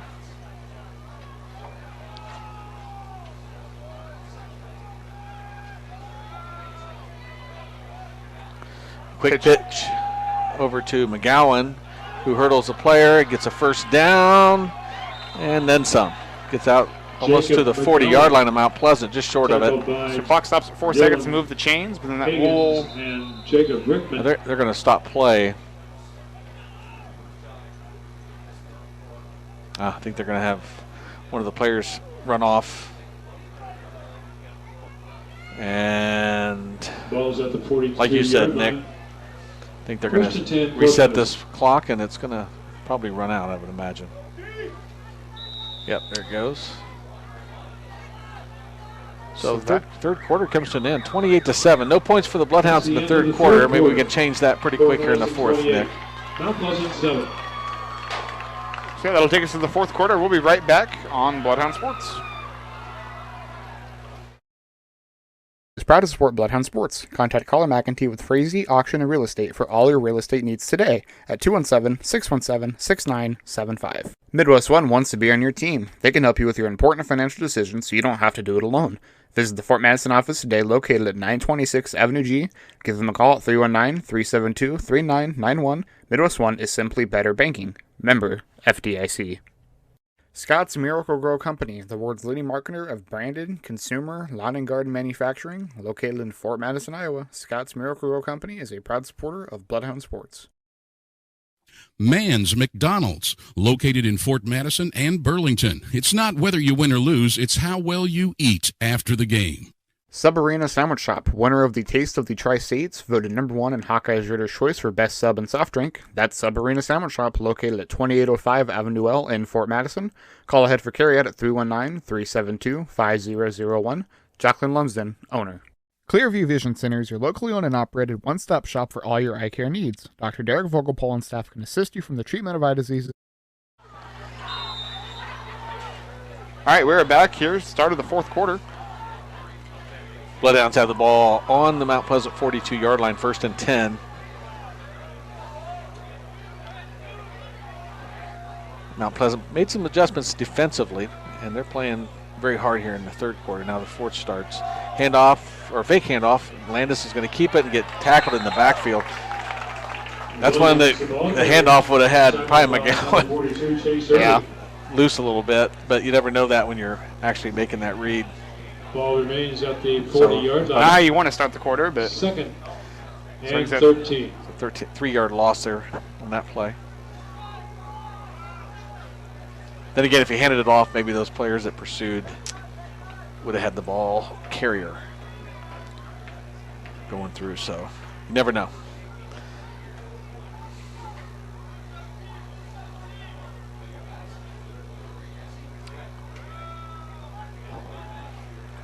Landis takes a snap, passes left side to Tate. Tate runs ahead, he's got a first down and then some. Williams pass complete. And they kind of ran over one defender, then tackled down by a couple more. So a nice big reception, catch and run there for Tate Johnson. Ball's at the 23-yard line. First down, Fort Madison. That ball was in the air a long time. He threw it hard, though. Yeah. That was a hard spiral. So your blocking has to be really good out there by the receivers. And they're off. You know, the defenders are playing off, so you got that cushion. But you got to throw a dart out there if it's going to be it's going to be that far a throw. First down, Bloodhounds. Pitch is out there to Jacob McGowan. McGowan. Number 22, Jacob McGowan. Tackled by number I got to work on this a little bit. Okay. It's just not turning.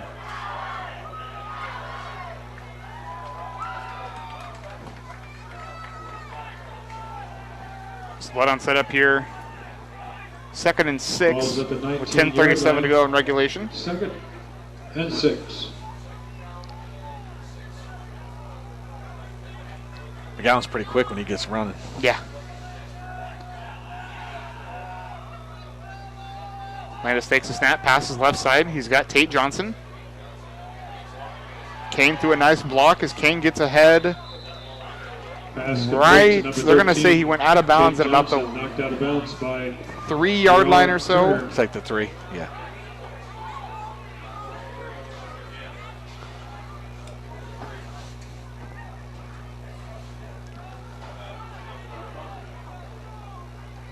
Ball's at the 4-yard line. First and goal.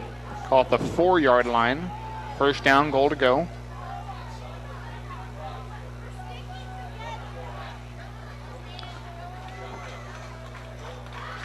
Landis takes a snap, keeps it, runs ahead. Doesn't quite get in.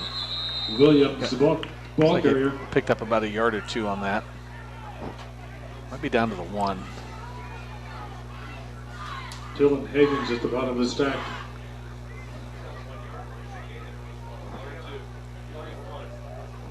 They're going to bring in that extra running back now, Teague Smith.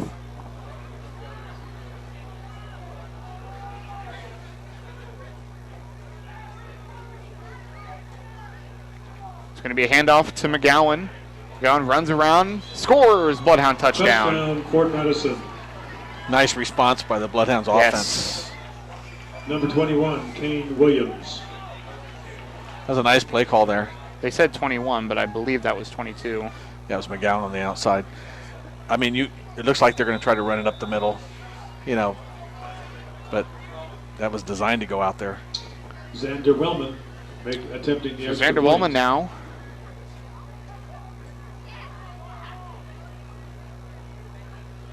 Snap is back, ball is down, kick is up, kick is good. Bloodhounds extend the lead now 35-7 here in the fourth quarter with 9:36 to go. Fort Madison 35, Mount Pleasant 7. That was an important drive. Yes, it was. Bloodhounds. Third quarter was a little rough for us. I want to take a second to thank our sponsors again here. Bloodhound Booster Club, Penn City Current, Lee County Bank, Carla McIntyre with Frazier Auction and Real Estate, Midwest One Bank, Scott's Miracle Grow Company, Mann's McDonald's, Subarena Sandwich Shop, Clearview Vision Center, and Wonder Chiropractic and Acupuncture. Okay, we got this is our kickoff team. I see Jordan Simpson out there, 26.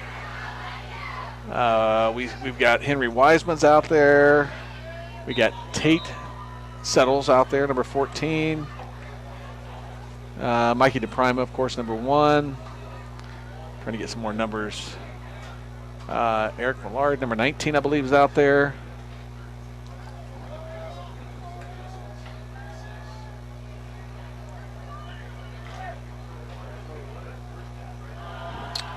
Let's see, 57. Brant Booten. And there's the kickoff. Nice line drive right about the 1 or 2 yard line. Huge return here for Mount Pleasant as they get across the 30 to about the 33. I got a flag come out at the end of that. I tell you what, the kickoff return team, they keep everything inside. They try to. It's almost like they're not afraid to give up. They're not trying to get it inside the 20. I mean, they're trying to, of course. Penalty flag on the field. It's in Fort Madison. Personal foul penalty against Fort Madison. Something must have been said at the end of that play, but people, the other team gets excited when they start getting over the 25, 30, and then all of a sudden it just closes in. Mm-hmm. So good special teams keeps the big play from happening. So 9:28 here in the fourth quarter.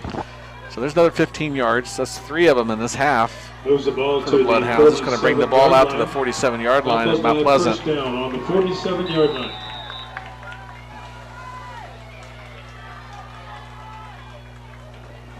So handoff there. Oh, it's a hold. It was not called. The ball carrier for the Panthers. Pick up about 3 yards right at midfield. Like Thatcher he's the first one to hit him, but he was being held, so he wasn't able to keep a hold of him. I don't know how they missed that one. Ball's at the 50-yard line. Had to hold the front of his jersey. Like you said, 2nd and 7.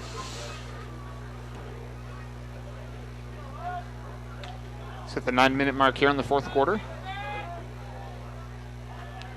The original unit out there for the defense.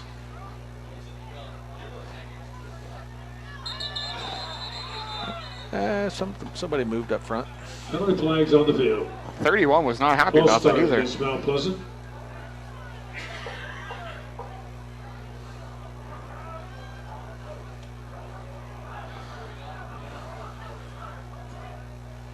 So that comes at 8:49. So 2nd and 12 now. 2nd and 12. I guess whoever was calling the varsity bound for the Washington game was putting the wrong score in for the wrong team because now it's been changed to Grinnell 35, Washington 14 with 7:55 left in that game. Okay, fake handoff. Carson throws the ball out back, and it's intercepted by Insminger off the back of one of their own players, and he goes back in for the pick 6. Touchdown, Fort Madison. 2nd of the year. That ball was thrown and hit the back of a offensive lineman, I think. Yeah, and it bounced right into Insminger's hands. He snatched it up and took it to the house. Coleman's pass bounced Like you off said, the second one back for of Ensminger this year. Player That's intercepted his. by number 54. Let me double check. Austin Ensminger, who ran it in for a touchdown. That's his third interception, second pick six, and he's got over 100 yards now, I do believe, on interceptions. The pressure on the quarterback's what caused that. Yeah. So here goes Xander Wellman. Snap is back, ball is down, kick is up, kick is good. Boy, Xander got that up because a couple linemen on the defense came through there, and he was able to get that up in the air pretty quick. Yeah. Fort Madison 42, Mount Pleasant 7. So that's going to, once the kickoff is completed and the possession changes, that's going to bring it to the continuous clock. We're at 8:19 here in the fourth quarter, 42-7 Bloodhounds.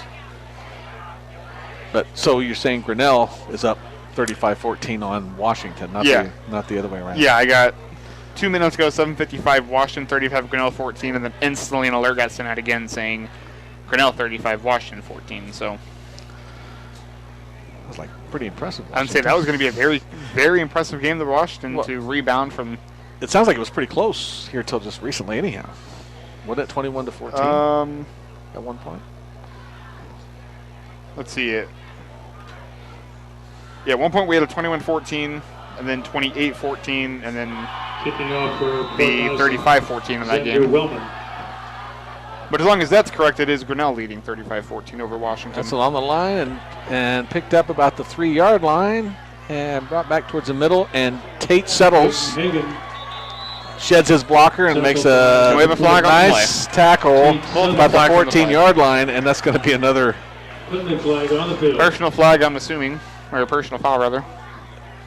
It's excitement on behalf of the Bloodhounds. I don't know, maybe something more was said or done, but it didn't look like anything was done.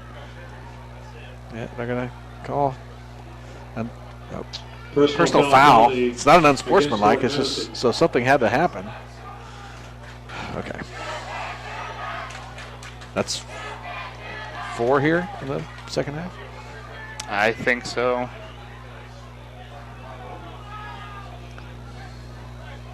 In all fairness, one on the bench, 3 on the field. Yeah. So instead of being at the 14-yard line with an excellent coverage tackle by Tate Settles, it's going to bring it out to, should be the 29-yard line. Or is it going to start on the 15? Okay, so we've got it at the 30-yard line maybe. Had official talking to head coach Derek Doherty over there. At least I assume that's Coach Doherty. Coach is probably wanting to know who and what was said or done. 15-yard Pretty simple. moves the ball to the So 30-yard line. They're going to start him at First the 30. and 10 Mount Pleasant at their own 30-yard line.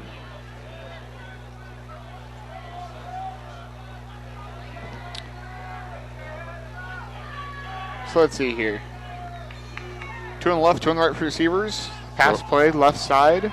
Quarterback hit as he throws. Coleman's pass complete to Peyton Higgins. So Tackled by number 7. Gavin Wiseman number and 3, Henry Wiseman in on that tackle. Wiseman. What do they call Henry? Hank? Yes. That is true. Gain of 4. 2nd and 6.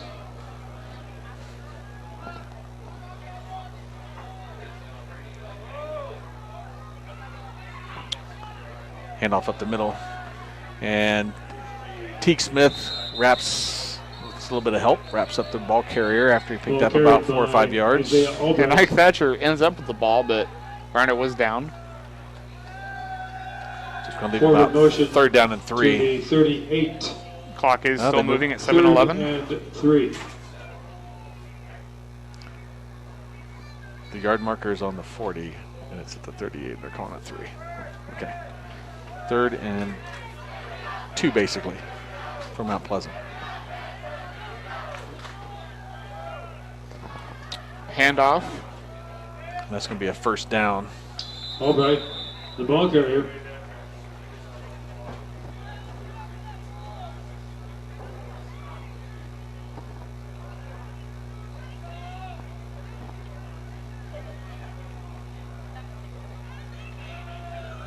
First and 10, Mount Pleasant. Clock still moving here at Ball's at the 6:29. First down, Mount Pleasant.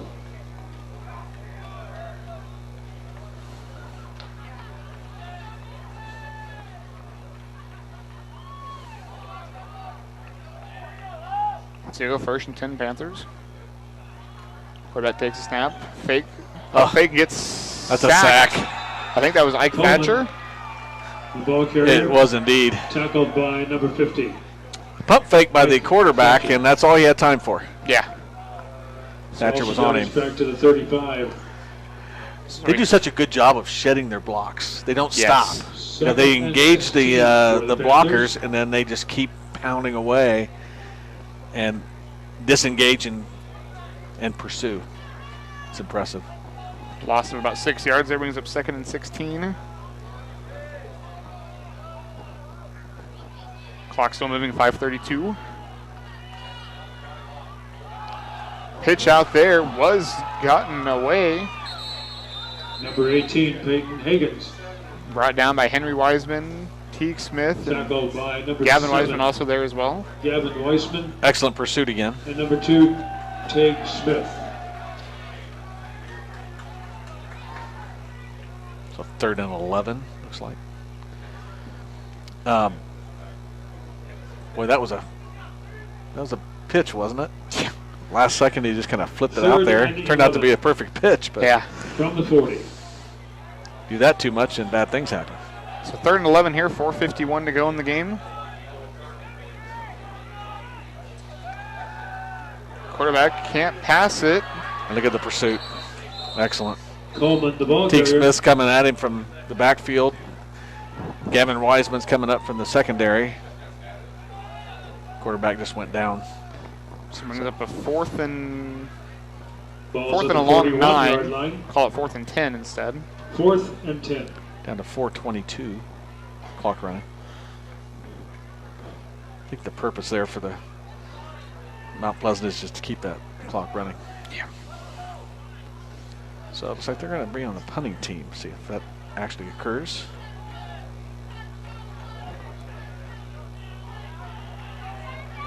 Tate Johnson is back at about the 30-yard line to receive this punt.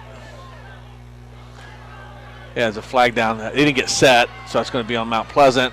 And at the 25, Tate picks it up, cuts outside, and it's not going to go anywhere. No, he got loose. Still on his He feet. got loose Number 13, and then lost his goes down. footing. He was like 4 guys around him, and he got loose and then just lost his footing. Tackled by So number that's going to 45. be – so what do you do? Bailey. Do you take the ball or do you make him kick it again? Because the outside offensive player did not get set. Probably coach is going to decline it and take it where it's at. Yeah, he's going to do that. And so that's what That's a sportsmanship thing there. Penalty Yeah. flag on the field. By Coach Doherty. Coaching staff is, again, good game plan. Good execution by the players tonight. Unsportsmanlike conduct penalty against Mount Pleasant. I don't think that's what they called. Correction, illegal shift. Yeah, Okay. There's a I was shift, gonna say, yes. didn't think unsportsmanlike was the proper call, but So Fort Madison's going to take over with 3:39 to go, and it's a continuous clock at their own 30-yard line. Let's see Fort what Madison coach has takes them over do. on downs at the See Miles 30-yard Deer line. down here on this First side, and 10. along with Gavin Wiseman and Kane Williams. Kane Williams. Tate's on the far side of the field.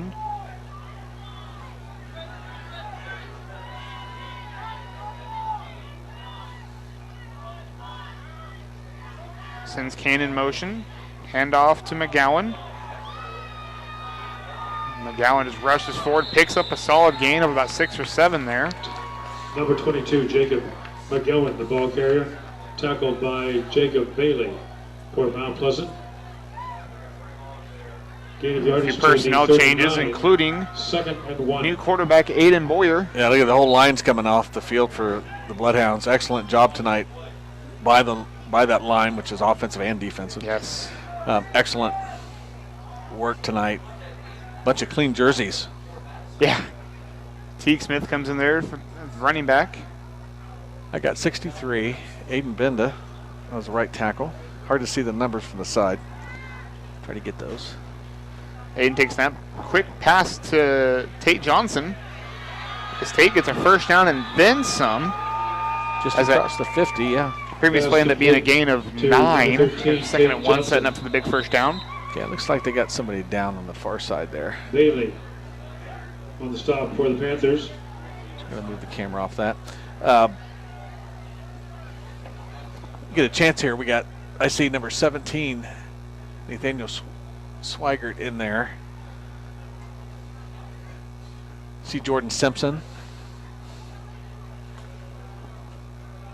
Brant Booten.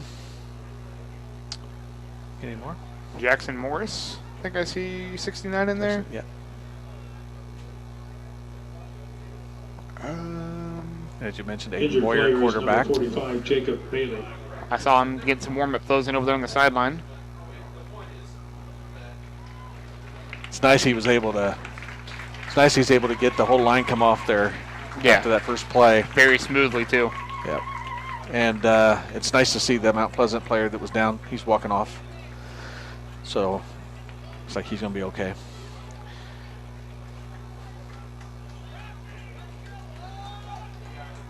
Okay, you said Jackson Morris. That's correct. Ball's at the Mount Pleasant 48. Henry Wiseman is in Madison. for the Bloodhounds.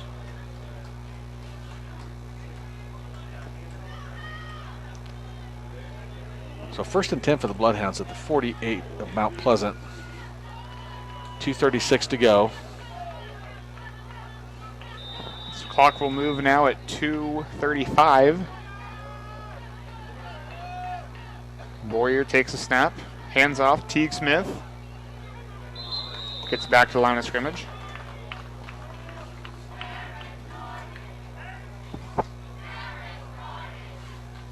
Ball carried by number 2, Teague Smith. No gain on the play. 2nd and 10.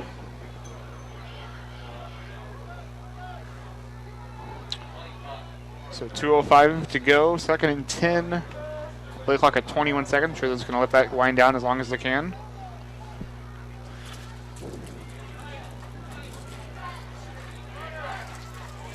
Boyer again.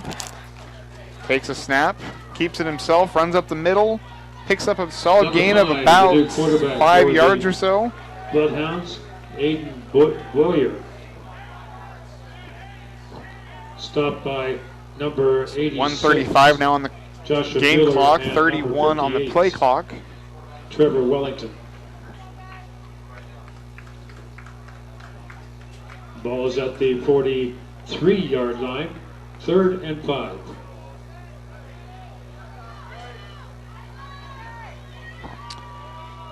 Boyer again. Takes a snap. Quick pass left side. Completed to Swigert. He makes a move, gets a first down, and is out of bounds. flag on the play.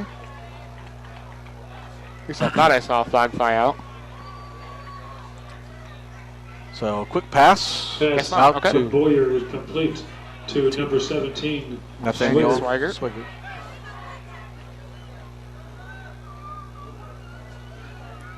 Ball's at the 30. So 40 seconds with 22 on the play clock. So this will likely be the final play of the game, as Bloodhounds will move to 5-0 on the season.